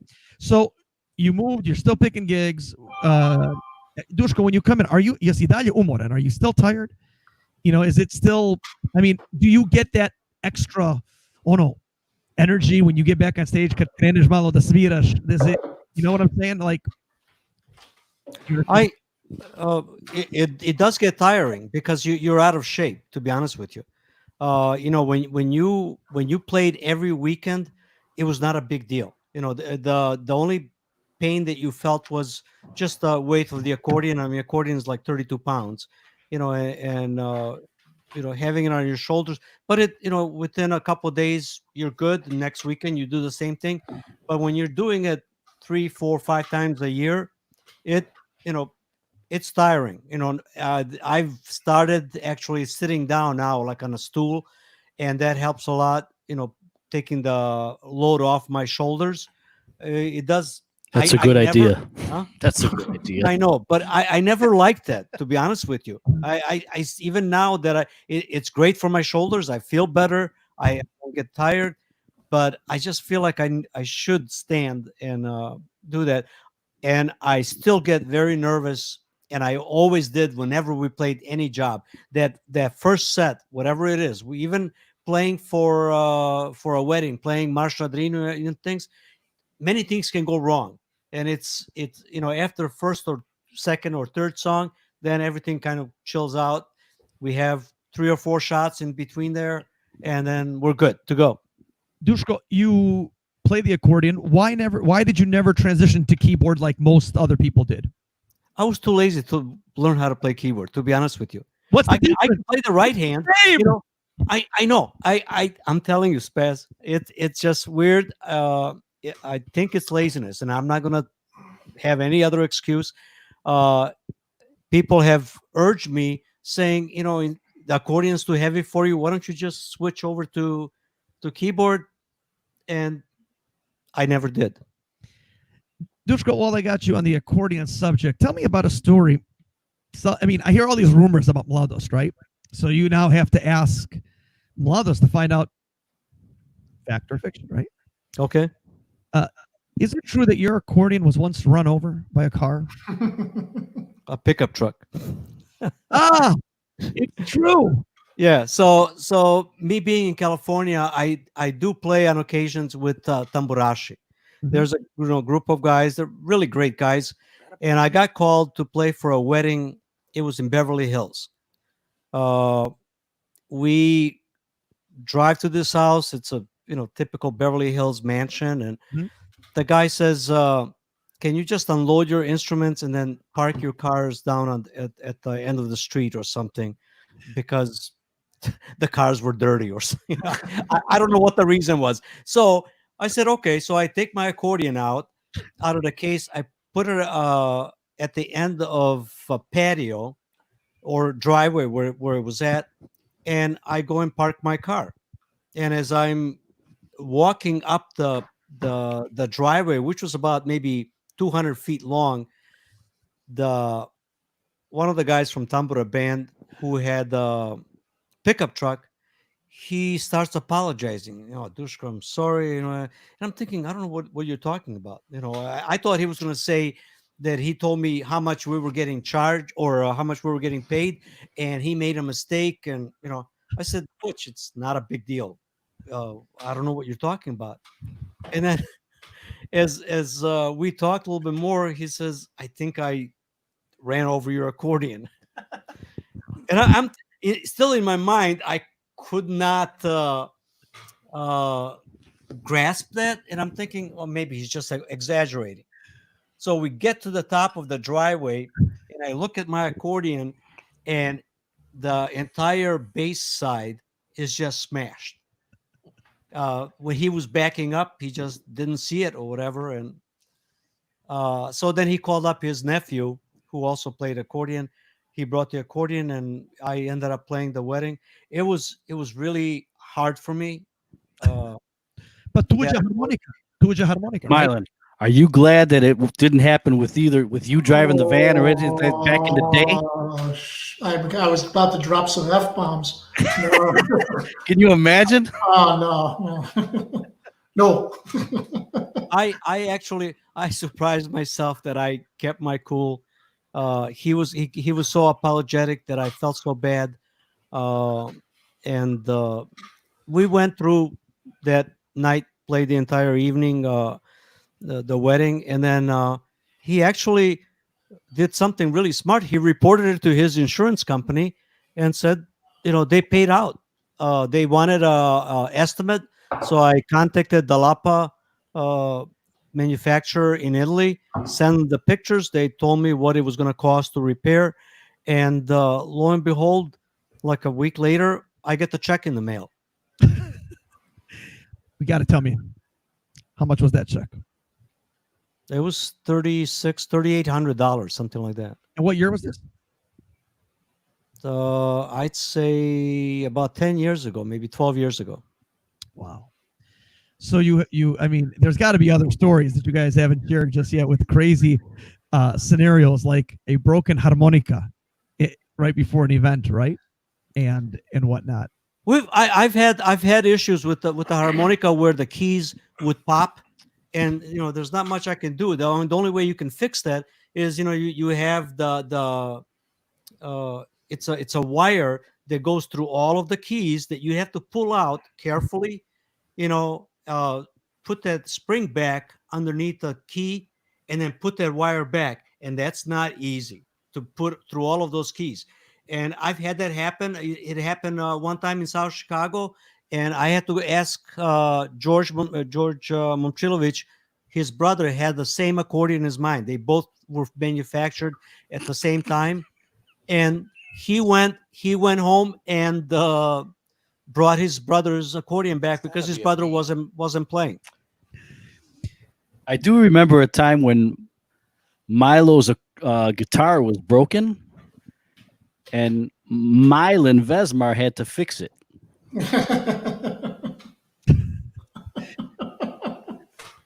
There's got to be a story. You can go ahead and tell him, Mylan. Bob, you tell it. You tell it. I'll start laughing. So we're playing a wedding in South Chicago, and we're playing. It's Milo Stevanovic, Mylan Vesmar, myself, and Dushko, and it's we're all having a good time. And at some point in the night, Milo turns to Mylan and says, "Mylan, my guitar is broken. I can't fix it. You gotta fix it. None of us know what's going on." Mylan comes over and looks at Milo. And what'd you have to do, bro? Turn it on. Needless to say, we were having a good time. We might have had a couple of drinks too many. A couple too many, yeah. The other Milo story, I hope Milo's listening, but Milo was probably one of the better guitar players I've ever played with, and creative. And we were playing at a dance at Purdue University for the Serbian Society at Purdue's Northwest Indiana campus. And one of the songs we just learned was Wonderful Tonight, the Eric Clapton song. Bobby's already laughing. Oh, yeah. And I think the opening chord to the song was a C major, but the guitar riff started like on an E flat, or it was an off key cut. Well, Bob starts with the drum beat. Dush goes on. He actually played the keyboards. I hit bass chord, boom, and Milo was supposed to play the riff, but he started in the wrong key, and it was just enough off that like everybody was kind of looking at us. Now the room is predominantly non-Serbs, mostly American students who know the song, and Milo's shuffling, looking for the note, couldn't find it. Bob's singing the lead. We get to it. We get to the break where he has to play the riff again, and now he's off on a different note in a different place. And he looks at me with this panic look on his face. And, you know, I was a little bit of a person at that time. Anyway, he's looking at me, and he can't find a note. And I walk up to him, and Milo was thinking, because he told me everything, oh, thank God, Milo's going to tell me the starting note. I walked up, I said, kid, you really screwed up this time. And I walked away, and he had this sad look on his face. And now he came back strong because we didn't know what we were going to play next. So what Milo does, he cranks up the amp. He goes into Eruption by Van Halen. The crowd goes crazy. We play You Really Got Me. And the rest was history. But, you know, poor Milo with his sad eyes. I'm like, kid, you really screwed up. Let me ask you guys a question. I didn't get a chance to ask you. You guys, what kind of music did you guys listen to personally, privately, right? So here's an example. Everybody thinks I only play Narodnjaki, and I do. But it doesn't mean that I don't like rock, pop rock, or whatever. What kind of genre did you guys listen to? Was it English? Was it Serbian? Was it a mix of both? Can you enlighten us? Let's start with you, Milane. Mr. Vezmar. It's the Beatles.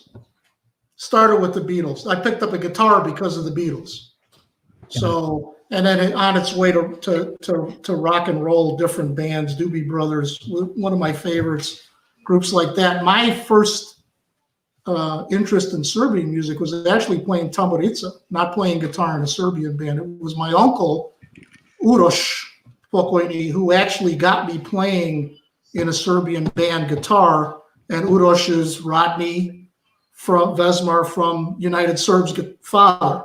So wow, that's kind of the trail of that. But he got me started playing with a guy named Ljubiša Atanaskovic. He was one of the original members of Mladost Srbadija. But it was rock and roll. It was rock and roll at first. Dushko, Bobby, who wants to start on your end here? Hamilton? So back in the day, you said earlier I was a DJ, so I used to listen to a lot of club mixes, a lot of disco, a lot of stuff that I could mix because that's what I did. Mm-hmm. But I also listened to bands like Emerson, Lake and Palmer. I also listened to bands like Rush. Uh-huh. I also listened to anything that was popular that I knew that the crowd or whoever we were playing to would like. AC/DC, stuff like that. Milo the same. He you know, we listened to the same things. We would practice all this American stuff that we knew we were probably never going to play at a Serbian hall, but it was for us. Did you listen to Serbian music, Bobby, personally? Like at home? Back in that day, no, it wasn't. No. I heard it one day a week with my dad's program, and that was enough. Mr. Hamilton? Yeah, I was, living in St. Louis. I grew up in a tambura household. My dad played with Svetozar Tomic in St. Louis, and I still don't understand how. I guess I just wasn't as smart as him because, he'd walk into to play a job and he's got this little carrying case. He stands by the bar the whole night. I got to bring in 15 drums. I'm the first one there, the last one to leave, and he's getting tips and sitting right next to the bar. But I didn't get that, so I had to listen to I listened to a lot of Soko when I first was learning how to play drums and listening to Bob, and but for me my thing was just classic rock, and I didn't listen to a whole lot of the Serbian music except from those tapes, whether it was even United Serbs had some of their tapes. Soko, I had a Mladost Srbadija, which was about 8 songs. But yeah, I mean, for me, I've always been classic rock. And then when I moved up here and started hanging out with Bob, we were definitely listening to more of the club mixes and hot mix and all that stuff. And, it was like, how can we get this stuff into Serbian music? Mr. Trajkovic, Duško, what did you listen to? I'm so curious. I was always Narodnjak. I mean, for me, it was Tozovac and Šaban and Braća Bajić and Kola, Kolos, Branimir Đokić and Radoje Kajtini Živković. Did that change over time? I mean, you said was. Is that still the case today? It still is. There's something about the melodies of the Narodna muzika that really appeals to me. I've learned to like other stuff, like from Haris and other bands, and even Zabavna muzika. I wasn't a fan of Zabavna muzika until I married Natasha, and it was, we were complete opposite. She only listened to Zabavna music, and here I was Narodnjakovic, and then I got her to listen to Narodna muzika. Now she knows a lot of songs that I'm actually surprised. But I also listened to a lot of Zabavna muzika that I never did listen. Even today, Bobby and I were talking. He goes, "How come we never played this?" We're talking about Belo Dugme and some of the other bands that had some really good stuff that we could mix and throw in with Narodna muzika, because that's what they're doing now. My wife actually sent me a YouTube video of U Grupa playing Kosovski Božuri or something like that, and with their rock version. Just it's phenomenal, and I'm happy to see that. Like I said, as far as the American stuff, I was always a rock and roll guy. I kind of started liking, not kind of, but I started liking more of the country rock, because I spent 2.5 years in Louisiana when I was in the Army down there. I went to a lot of outdoor concerts, so Jackson Brown and Willie Nelson, Leonard Skinner, absolutely. So, and I still, that music still appeals to me. The music that's coming out now, I don't understand the words. I don't understand the. I'm not enamored by it. So not the that's why when Natasha and I sit on our patio, it's it's either Serbian music or it's going to be the rock and roll station from LA. Natasha Plavšić Trajković says, "True, Mr. Narodnjaković." See, love you. Živa istina. Hey, it does need to be said that Natasha was the one who said to Duško, as far as Lipa Cvato, she said, "Hey, you guys should play this song."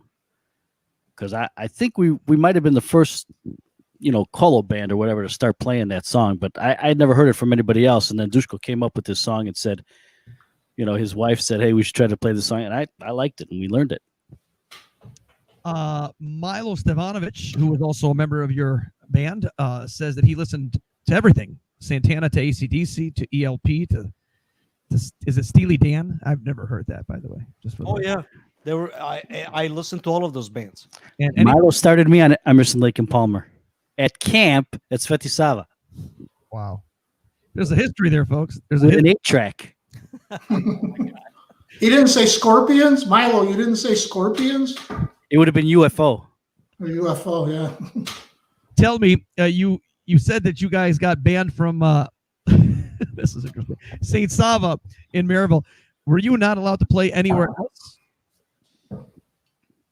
No, it was, that particular night was just, it was a good night all the way around. But I mean, yeah, you got from playing at a church. How can it not be a great night, right? Right. But I mean, one of, I guess I don't want to say claims of fame is once we start playing, I mean, I think it's all the versions of Mladost, they generally just have a tough time stopping.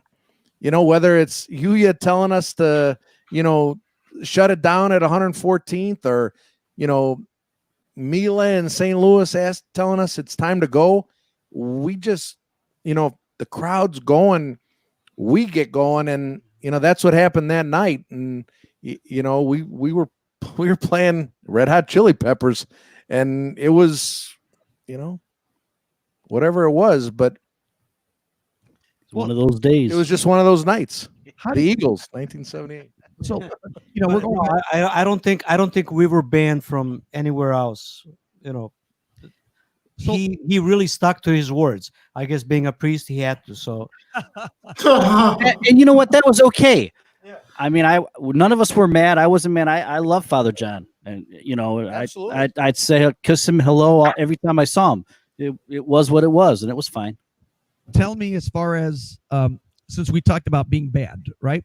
You guys played during a very turbulent time in the Serbian community in the 80s and 90s. And that was even before, right? Splits, that ever so infamous split in 1963. When you guys came on the scene, did you guys ever have an issue there with that? With not being able to play a Fed church or a Rascal church because of the politics? Did that? Well, I can for the play. Let's talk about. Let's go, Milan. Start with the beginning. Well, the first, Dushko, Rodney, George, and Mike, they had enough jobs to play at what you would call the Roscoe churches, so there was really no need to be booked at the other churches. Plus, they probably didn't know who they were because the line was a pretty thick wall between the two churches. Mm-hmm. And the only place you would see each other is maybe like at SNF tournaments, because the SNF sort of stayed away from professing one side or the other. But they had enough jobs playing at Sveti Nikola, Bellwood. Correct me if I'm wrong, Dushko, St. Simeon at the churches on the Roscoe side. No, we had plenty of jobs. I mean, for us, we were still in school. We couldn't drive. It was our parents had to drive us to these jobs. Mm-hmm. But it was, playing at St. Stephen's, at Sveti Nikola, St. Simeon. We used to play it in Gary for some small, picnics and things like that on 49th Street, especially for Chetniks. That's a lot of the songs that we recorded on that Chetnik CD were the songs that I learned with the original Orkestar Mladost. Mm-hmm. It was Rodney's and George's dad, pokojni Dmitar Momčilović, who knew how to sing the songs and knew the words, every one of those. Right. And so I really tip my hat to him for doing that. And so we didn't have a desire, to be honest with you, and we didn't know anything better. I didn't know that there was a church on Redwood Drive, because my father didn't tell me, and George's and Rodney's father definitely did not want to tell him, or any of the other churches. I can remember the first job we played, which was at St. George's in Cherville, right? Mm-hmm. It was a wedding in Cherville. The wedding was half Americans, the other half Serbs.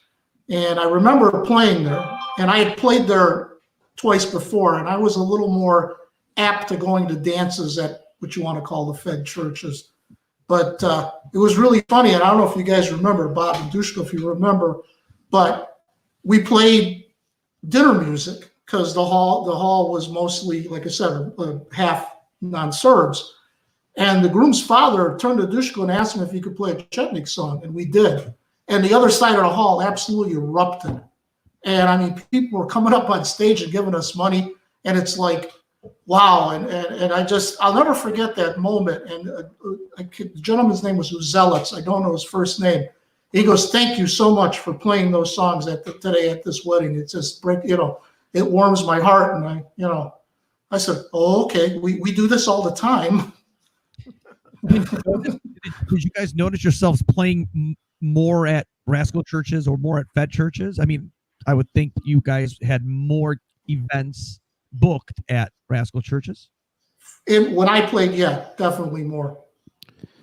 I think kind of when I came onto the picture, I kind of hung with a group of guys, the South Chicago Eagles, and at that time, Adam Lazic was he kind of ran things. Him, Peto Rakitic, and I mean, I started going to some of the SNF tournaments, and then it kind of snowballed, like around that 92, right? Yeah. Somewhere around there. I mean, there was a stretch probably for 5 years. And, I think Danny would probably agree where we were the tournament band. I mean, we hit all the tournaments where, as Danny had all the folklore fests and the big folklore. Danny Danilovich from the United Serbs, right? Yeah. And, like they had the Christmas dance and Thanksgiving. But I mean, tournament time came around. It seemed like for a stretch of about 5 years. I mean, and even today, I mean, we still, that's always been our thing. I mean, we tend to cater and, get a little bit more loose. But yeah, Adam, when he was running the Eagles, Adam Lazic, and he's in Michigan now, but they got us for a lot of things. And, that kind of snowballed over to Redwood, and then definitely up into Milwaukee. I mean, and this. So excuse me, but Adam Lazic and Jason Vukas, absolutely, who they used to book us on the Cherville side. There were times when they would ask us to play for something, and if we were already booked, they would change the date so that we could play. I mean, those guys were phenomenal friends. I mean, they were just the best. And they kind of got us going to a new, I guess, market. I mean, because Dushko had, all the, the St. Simeon, and Bob had the North Side stuff that they've been playing for years, but this was kind of fresh territory, I guess. And, we started going to these different tournament halls, meeting new people. And I got to tell you, we've made some really, really good friends, that were so-called on the Fed side, however you want to look at it. Yeah. But I mean, some of these guys are my best friends now. So. Okay. I totally concur with what Johnny said and what Bob said. It was, I don't know exactly how it happened, but it was fairly smooth, and there was never an issue once that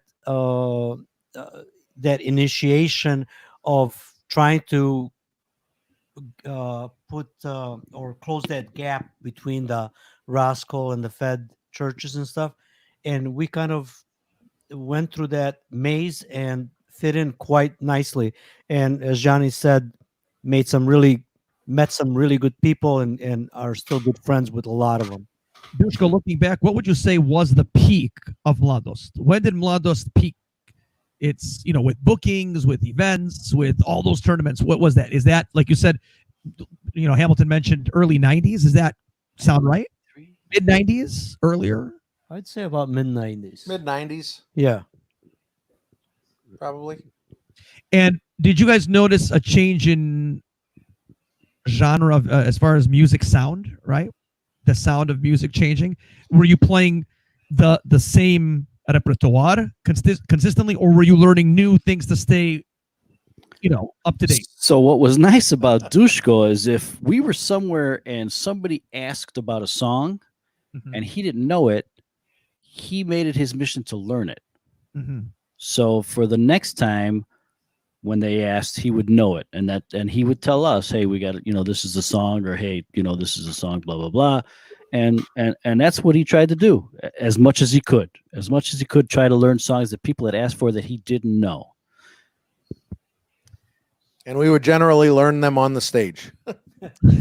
Live. No. At that point, we at least listened to them, so we knew what they sounded like. Maybe we couldn't, at that point we weren't practicing, right? You're playing every weekend, you can't practice, but at least you know what the song sounds like, as opposed to the hundreds of times of the songs that Dushko would just pull out of that black book that God knows where he found them from. Hey, if I could I want to cut in right. I meant to say this earlier when Bob brought that up. So my very first job with Dushko is Slavko Tomic's wedding. So I had just come up from St. Louis, and Bob was in the wedding. I was going to be playing drums first time. I'm already scared. And Dushko's like, yeah, why don't you come over to my garage? We're going to practice, and we're going to, and it was 4 hours there. I mean, just me and him in this garage. And I mean, we played, I don't even know if I had ever heard of half these songs, but we practiced them. We get to the wedding, and needless to say, we didn't play any of them. So, and I think that's kind of how things have gone through the years. Dushko will get a song, he'll play it. We may not play it right the first time, maybe the second, but usually by the third time we got it. Yeah, but even when Mylan played, right, when we would play and we would have practice by Dushko's house, Yeah. Practice was, what was the pizza place? Fair Oaks. Was it Fair Oaks? Elmo, Fair Oaks? Fair Elms? Fair Elms. Fair It Elms. was Fair Elms, double cheese, double crust. And let's drink, eat pizza, and listen to these songs. That's how we did it. And for me, I'm going to be honest with you. For me, all you had to do is tell me the song. I'm good. I didn't worry about anything because I was playing drums at that time, so it didn't matter. It was left up to the rest of us. All right, guys. I always knew the song. Let's hear one more song that I'm sure you played a lot of times, and then we'll go back to our third and final segment and wrap things up here, huh? Może. Okay. Okay. Do it. This is Šar planina, Orkestar Mladost, za vas.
All right. Oh my goodness.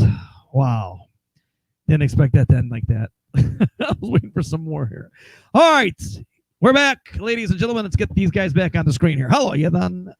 That was my classic Milo. Did you hear those riffs, Bob? Yep. That was sharp. Hey, real quick, Mata, if you're listening, that your wedding was a very fun wedding for us too. You know, speaking of fun times, Johnny, since you wanted to mention that, I have a question for you, buddy. Okay. Someone wanted to know where you were when your daughter was born.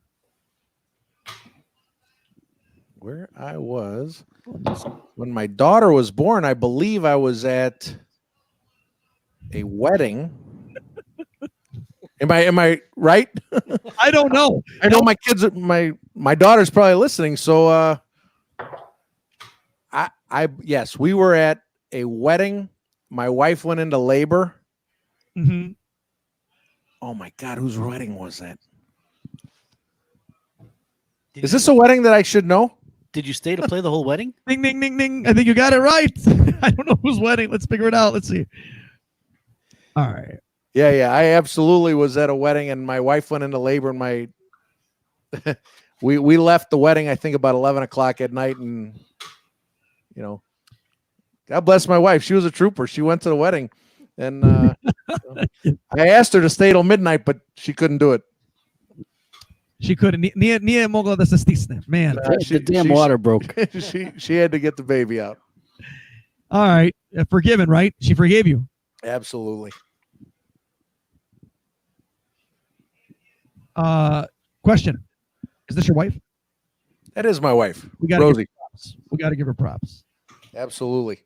Žena koja Married well above my skis. čeka, žena koja nije mogla da čeka. And I gotta say, we've been on plenty of trip with her, band trip, and she's great to travel with. She's a great travel partner. Yeah, actually, I think her and Bob have drank more together than her and I have. That's a public service announcement. Thank you. Thank you, Johnny. Dushko, you know, a lot of people have been asking, they want to know, when did you decide to grow the tail? The infamous rip. Okreni se malo da ga vidimo, malo bolje. Please, molim te. And it's braided. It is braided right now. Oh man. It's 1990. You know, I was always kind of a rebel. When I was in high school, I wanted to have long hair, and that was kind of a no-no. You could basically have hair kind of neck length or whatever. And then I went in the army. Obviously, I'll never forget. Third day, we were getting our haircuts, and there was a guy who I thought was really a good guy. You know, he's asking me, "How do you want your haircut?" I thought, well, make it a little bit off to the side. And he just took the shears and just started doing. He started laughing. So had short hair in the army. I came out of the army, started working in the hospital, and they had this code. Even though I was working in the lab, I really wasn't in contact with patients. However, you couldn't have long hair, you couldn't wear jeans, all kinds of stuff. And then when I got the job, But he rocked the perm. He was rocking the perm. I was going to say, go back to that perm shot. hey, that was the style. I admit it. My hair was pretty straight, so I was getting perms. But once I started working for a pharmaceutical company in Skokie, and one of the first thing I asked before I got hired, I said, "Do you have any restrictions as far as codes for hair and what you can wear?" And they looked at me like I was nuts. Like, what are you talking about? You can do whatever you want, as long as you do your job. And so I started working at GD Searle in April of 1990, and I started growing my hair, and I've never really cut it. I've trimmed it, but it's always been there. Man, I saw some of those early pictures of you, brate. Oh my God. I'm like, Coeto. I know. All my friends who see the pictures, they don't recognize me. Hey, have you guys ever missed the gig? Have you ever, anybody gotten sick, not been able to make it? Or, did Hammer get hammered and had to lay down? Yes. Okay. Yes. That's a question. Well, that's two questions. Yeah. Inquiring minds want to know. Two separate questions. Well, hold on. I can give you three and make it Serbian. Right? So I can do three questions if you want, Hamilton. See, dude, you're turning red on the screen, Johnny. Go ahead. Well, I'll answer part of the question. There was one job, and unfortunately, it was fairly recent, where I ended up not being able to play at night due to dehydration, we'll call it. But as usual, these two filled in and did the job admirably. And then we, had another job where it was Dushko and I who filled in, and Bob didn't finish. I'm gonna say it wasn't totally my fault, because so we're playing in St. Louis for a wedding on a Saturday night, and Johnny comes up with, "Hey, do you want to play Friday night at this George bar, Korach's bar? Korach's bar, yeah. Do you want? And what's he gonna? And he'll feed us, right? So we'll have dinner there. He serves these great fillets and whatever." So I say, sure, whatever you want to do. So this is the one job that we actually get there early to. And the job is dinner and drinks. And I don't know, maybe it was $100 or whatever it was. And so I say to the lady, I say to the lady, "Can I get a vodka cranberry?" And she gives me this vodka cranberry, which is about a 4-ounce glass. So I drink it in about 2 seconds, and I say, "Can I get a tall vodka cranberry?" And she gives me a 16-ounce vodka cranberry at least. And now we're seeing everybody, we're kissing everybody hello, we're having a great time, blah blah blah. And I say, "Johnny, let's eat." And Johnny says to me, "No, my mom has food. It's waiting for us, so let's not eat." Let's wait till 1 o'clock in the morning to eat, not at 7 at night. And for some reason that sounded like a good idea to me at that point in time. So I said, okay. And after all those, there was quite a few vodka cranberries, and I just decided that I was going to go to sleep and not play. So these guys played without me. So Duško's always played. Duško, ti nisi mogu da budeš bolestan, right? I was a trooper. I've gotten buzzed, but I've never, obviously these guys wouldn't have been able to play without me. So We could have played Although Kodich's 98 bar without you because although 98th and commercial, you did fall back into the table. yes, he was saved I by a did. stack of tables. Yep, Dushko would have fallen down if it wasn't for a stack of tables. I admit that. Okay, but I'll be honest. Goran, Yeah. in all of my years of playing, so we started playing around 1970, and with all of the versions of Mladost, we've never missed a job because somebody got sick or thank God nobody got injured or anything like that. Right. But there were plenty of jobs that we went to where we were not feeling well. We had colds, especially in Chicago during winter months. I always had issues with sinus infections and things like that. That was one of the reasons that I chose to move to California. But we've never canceled a job because of health reasons. So if there was anything that I would most proud, that would be one of the things. And on you the showed up list. for every job, yeah. Yeah, we definitely showed up. And we tried to pick the other guy up, like if, Bob and I generally will sing the harmonies with Dushko. I mean, sometimes we'll go 3-part, but, if Bob's not under the weather, then I'm going to try and, I don't know all the words in case you haven't noticed, but I fake pretty well. But if I'm a little under the weather, Bob will pick me up and sing my part. And, that's, I'm There was one South Chicago picnic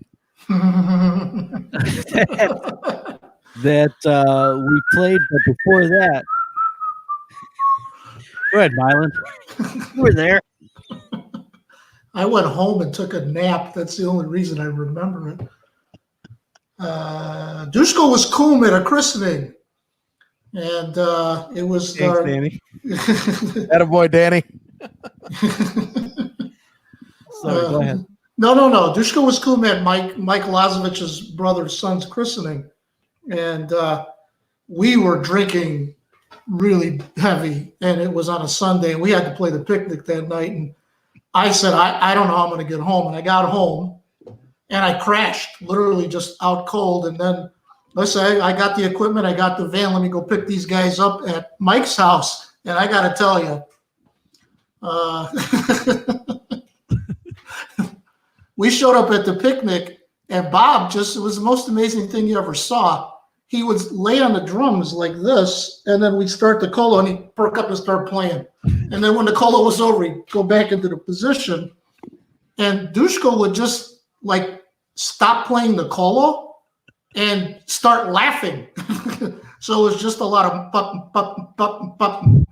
and then finally he'd pick it back up again. But yeah, that was fun. So I wasn't, my whole thing was I can't play. I told him I can't play. I can't do it. They woke Mike Lazovich up and said, Mike, you got to go play. He goes, I'm just the bass player. You don't need me. And they're like, well, no, Bobby can't play. They need a third guy. So they pushed him in the shower where they were feeding him Turska Kafa, right? To try to wake him up. And back at the picnic, Branko Borisic is massaging my back saying, come on, brother, you got to get up. Come on, you can do it. Come on, you can do it. You're at Sinogorac. You could do it. You could do it. And I don't know who set up my drums, to be honest with you. I did. You did? Yeah. Mylan set up my drums. They sat me on the stool, and Mikey Barac and Brani Samardzija held me up so I wouldn't fall. And that's how I played the whole night. Weekend at Bernie's. So what do I do, right? Because it's me. So now everybody's there hungover. We take a break. I go over to the bar and get 4 shots of Hennessy. And hey, who wants a drink? Not me. One question that came in is, what was your favorite place to have breakfast after an event? I got one more after that, and we'll slowly exit stage left. Where did you guys like to eat afterwards, right? Depends on where we were. Right. Well, give me some names. For me, it was on the north side. It was the Denny's on Higgins, right? When I was on the east side or south side, it was Purple Steer. Yep. Purple Steer. We went to Lion's Den some of the time. Oh, yeah. Mexican. If it was after a picnic, it was Mexican Inn. Okay. What was the Kafana on 106th Street? International. International. That was a big favorite after all those jobs. Yeah. Right. Then he's on Klein Avenue. If you I'll play, tell you, us as a band, when Mylan was playing, and there was a lot of times when we would go together as a band. So Mylan had a big van, and all of us would pile in the van as a band and go to a job in Gary or go to wherever. Mylan drove, and we would come back. And I was living on the north side at this time. We would come back, and that's how we did it. So we drove with Mylan. Mylan came back, and if it was a Saturday night and it was early enough, we all went to Rafters. yeah, Right? that's right. We would That's come right. back, and at that time, the toll was $1 on Skyway, Oh, those and Mylan would make a point of taking $1 and putting it in my pocket. So he knew that I had $1 toll because I would spend all. We would just. I mean, I spent my money. It didn't matter. We were buying drinks. We bought And I didn't watch on the Dan Ryan either, Bob. I want you to take the Skyway. right. So he would give me $1. So and tell me, here's your $1 for the Skyway, and that's how I would get home. We before we wrap up, Dushka, do you remember the Indianapolis trip? We stopped at a Denny's in West Lafayette, and we ordered food. We were hungry, so Dushka, the waitress comes back. He ordered the British burger. I'll never forget this. And it's now 3 a.m, and the waitress takes the order. We're waiting for Dushko to get another British burger, and we're waiting and waiting. Finally, it's a Denny's. It's supposed to come fast. Finally, after a half an hour, I walked up to the manager or whatever. I said, "Hey, listen, my buddy's waiting for his British burger over here." He goes, "What table were you?" So over there, he goes, "Your waitress had a heart attack. They just took her to the hospital." I'm like, "Oh, okay. Dushko, you're not getting a British burger." I was bummed. Nobody knows. But let me tell you, as a band, even with Mylan, we would try to accommodate as much as we could. No matter what it was, we tried at one point in time. We were driving, and I don't remember what the destination was, but we were in the van, and we were trying to learn "You Light Up My Life" by Debbie. What's her name? I can't remember. No, Debbie. No. Debbie Boone. You Light Up My Life, because that was the bride's song. Mhm. So I don't know who's driving. Mylan's playing the guitar. We're trying to learn You Light Up My Life on the way to this wedding that they're going to Yeah, and Dushka told us about it on the way to the wedding. He gave us sheet music and said, "Hey, we're going to play this tonight." And I'm like, "No, we're not." And let me tell you, it was the most amazing thing is that everybody in the hall sang Yeah. it. We didn't have to worry about singing it. He concentrated on the chords. To me, it didn't matter. I played the drums, so it was fine. But the big worry was trying to sing it and trying to learn these words. But it was amazing that happened. And You get a lot of practice when Dushka just starts playing and you don't know what the hell he's playing, right? And then you just have to jump in. I admit I made some mistakes with these guys.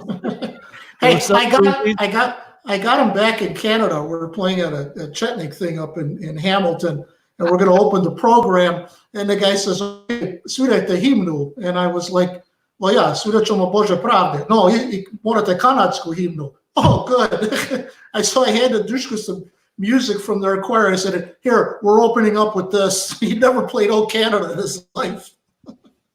And it worked out just fine. It worked out okay. No, are you sure that was it? That was in Canada. It was in Toronto. In Hamilton, yeah. Okay, yeah. I remember, and Betty and Atzo were there on the stage with us because the hall was so packed.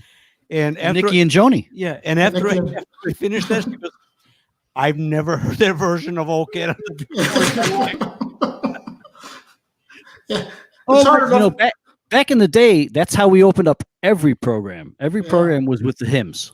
Yeah, if you could find anybody that has video footage of that, that would be good right now. I'm sure there's something like that. Guys, if anybody has video footage of this Canadian trip to Canada, I would love to hear it first. And I know my Maxim and Stefan would be right on top of that. Actually, if anybody's listening and they have any old tapes that they might have made or gotten, we would love to get a copy of them if you could.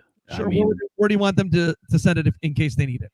If they have it. They could send them to me at 2537 Venice Court in Cherville, Indiana.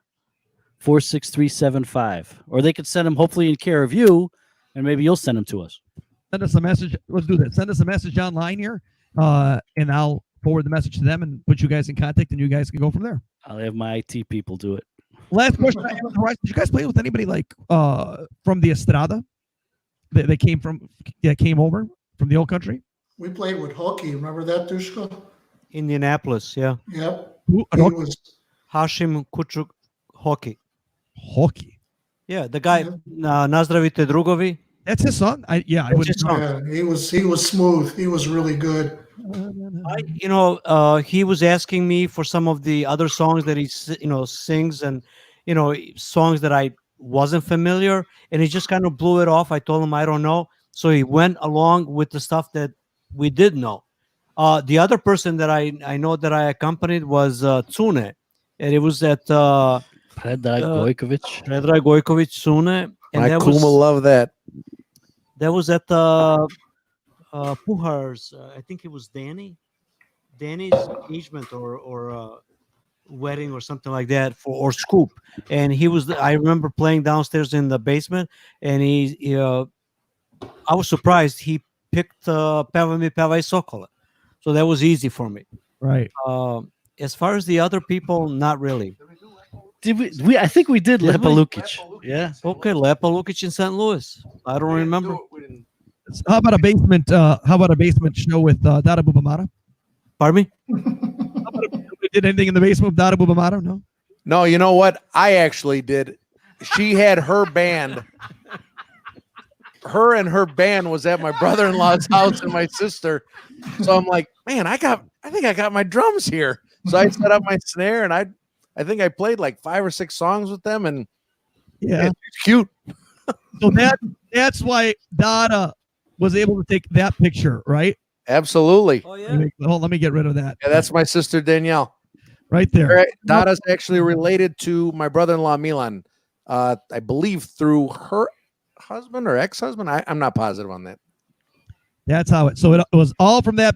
It's all you, Hamilton. It was because of that. Right. It's all me. And wait, and while we have a picture of Danielle up there, she was a member of the original Girls Yes. back in the day. What's that mean? They were the girls that were our backup singers, right? So we would actually like play American music, and so they would come up and they would sing like the background vocals and dance, and her and Stephanie Milic and Maria Marincic, and then there was a different version up here in Indiana. I think Denise Congrega and Rosie Chuchus and a couple others, and it was that was kind of like they had fun, we were having fun, and all right, and they were just great supporters of us all the time. Right. It's good to have those people, isn't it? Thank God for those people. We as a band were very lucky to have those people who, again, became great friends, not only just supporters, but great friends throughout the years. Isn't it crazy what music does? And the Port Cognacs. Joey. Yeah. I mean, I think I gotta say thank you to them, because one of our last jobs we just played, it really turned into kind of a nightmare. I was driving us, and my power steering thing went out. Oof. And we pulled into Milwaukee Avenue or Oklahoma in Milwaukee to play for the Choir Fest, right? Right. And literally, we get the car there and we unpack. They say, yeah, pull around the back. I can't turn my steering wheel at all. So I'm panicking. I'm like, oh, we haven't even started this job yet. I'm in the kitchen. We're calling people's cousins and brothers.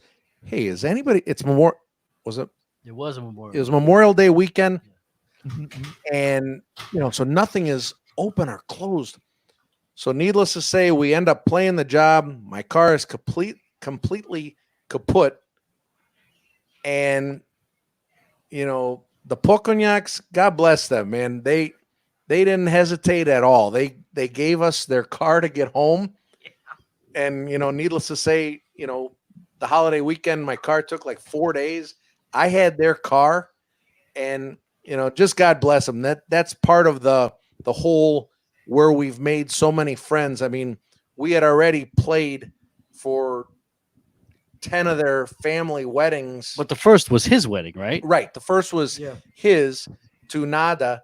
And, they've got the greatest set of daughters. If you ever see them and we're playing, you'll always wonder who are the pretty girls that come up, and they always bring us like shots to have with them before we start or as soon as they get there.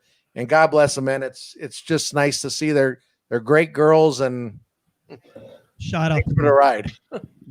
Their wedding is probably the most memorable that I can remember. I mean, we played a lot of weddings, and it's just like a kind of blur, like a lot of them I don't remember. It was just a job, but for some reason, there is a reason. It was a traditional Lichansky wedding. I mean, they were, the bride and the groom were in Narodna Nošnja. All the bridesmaids and the groomsmen were in Narodna Nošnja. I was playing in front of them. We walked from Jovo's house to the church, so it was just like you were in a cellar, and I'll never forget that. That's awesome. And let me finish up this evening with just asking you guys, Let's start with Mr. Milan Vezmar or Milan. Tell me, Milan, what is your story? Married, kids? Married 36 years in about a week from now, 2 weeks from now. And that on the screen, there you go, is your family, right? Yep. Wife name? Alexandra. And the boys? Nicola and Daniel. Nicola plays the accordion, right? Yep. Daniel plays the bass. Svaka čast. And Daniel plays the guitar better than his old man. Čestitam, živjeli nam mnoga ljeta. Thank you, Mr. Thank you. Hey, let's give props to Nick Vezmar, who rocks on the accordion and has continued tradition. Really. Absolutely. Yep. Let alone the stuff he's doing with the choirs and all that stuff, but he is absolutely he's stepped up and keep it up, kid. Yeah, absolutely, he's done great. He had a period during his high school years, and it could be just from becoming a teenager and going through life changes and things in school and things like that. And there was a time where I thought maybe he was just going to kind of give it up. But then once he dedicated himself to it, he just excelled much. Every year when I see him, I always told him, I said, Nick, you're better and better every time I see you. And he's just progressed. That's awesome. I'm gonna start crying. Well, no, that's well, yeah. Maybe I feel a little bit more close to Nick. Every time I went up to San Francisco, I would spend time with him, and we would play accordion together. And I saw the potential, So I was just hoping that he would continue to play, and he did. And I am so happy that he did that. Hvala dobrom Bogu, right? Yeah. Well, hey Nick, if you ever need a drummer, that could come up, Bob. We've had that conversation. Thank you, Mr. Vezmar. Thank you, Johnny Hamilton. Yes, sir. Hamilton. We gave props out to this lady right there. Who absolutely gave birth to your daughter without you present, right? And the final product is that right there. A family. Absolutely. Rosie's some names here. Rosie and I will be married 22 years in September. My oldest son is Nicola. Middle one is Dane. And my lovely little girl, Yasmina. Nicola will be 19 in a couple weeks. Dane is 17. Mimi's 11. And, love them to death. Bravo.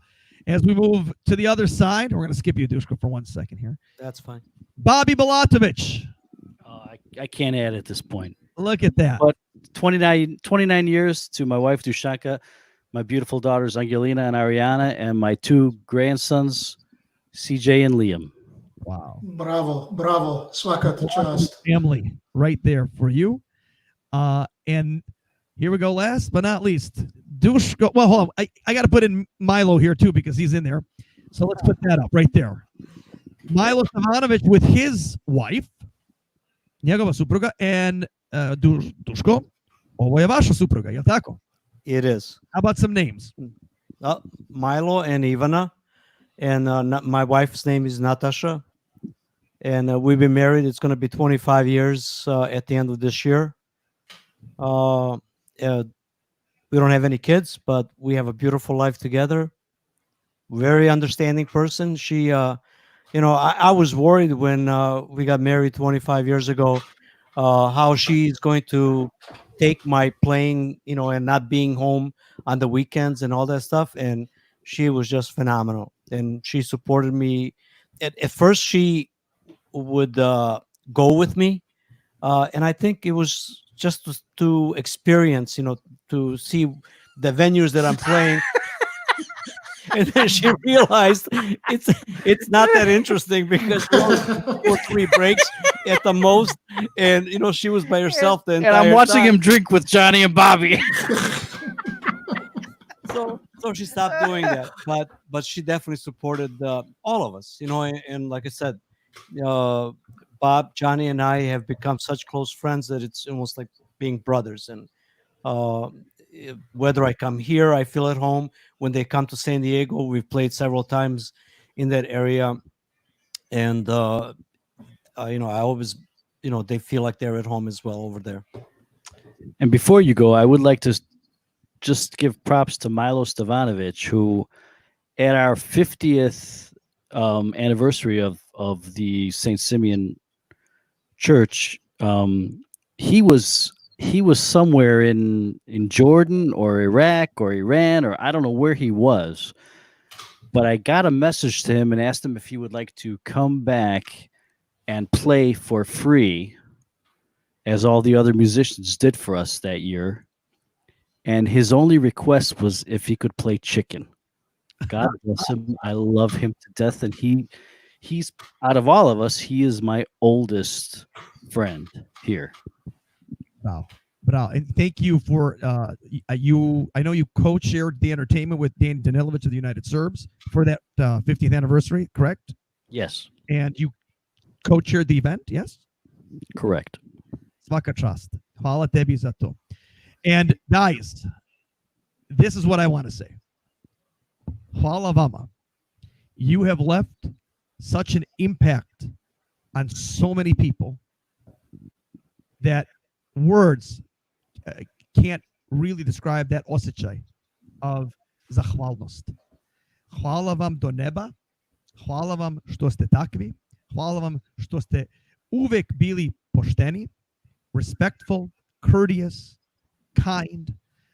I know as a young kid, I know I'm sure I was quite annoying by being on the side of the stage and annoying you with maybe song requests and Čačak, right? Duško Čačak. Well, that was you.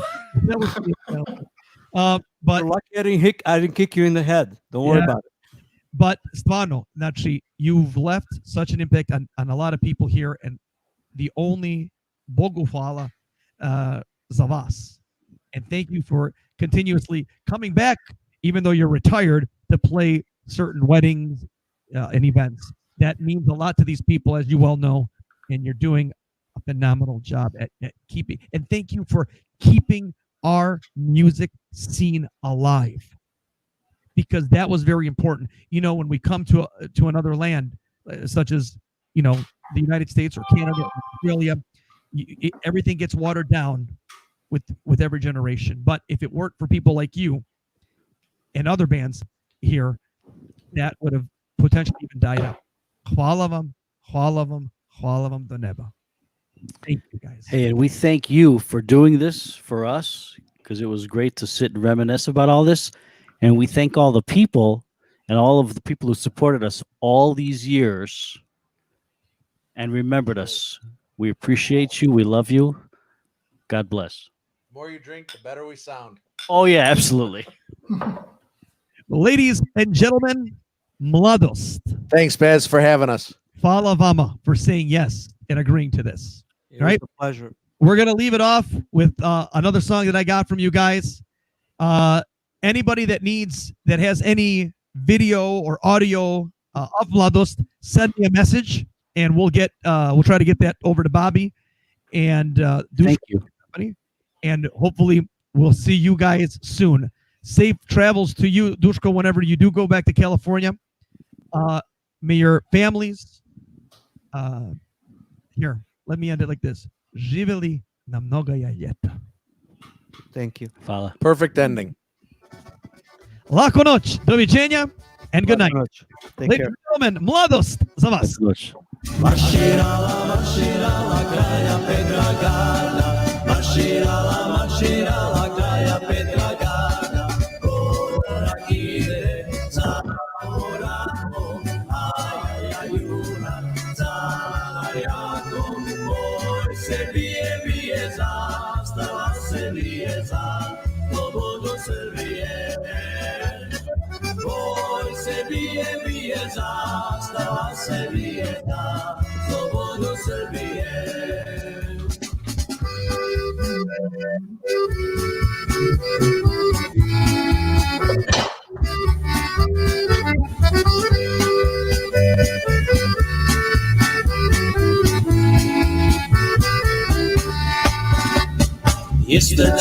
Istrčale beogradske dame, istrčale beogradske dame, korak ide za korakom, ajaja junak za varjakom, boj se bije zastava se bije za slobodu Srbije. Boj se bije zastava se bije za slobodu Srbije.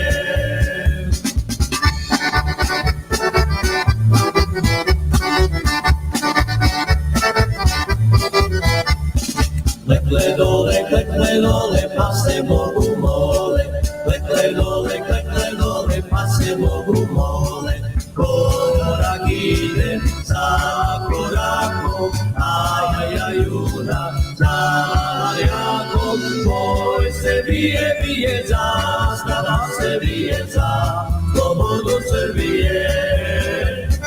Boj se bije zastava se bije za slobodu Srbije.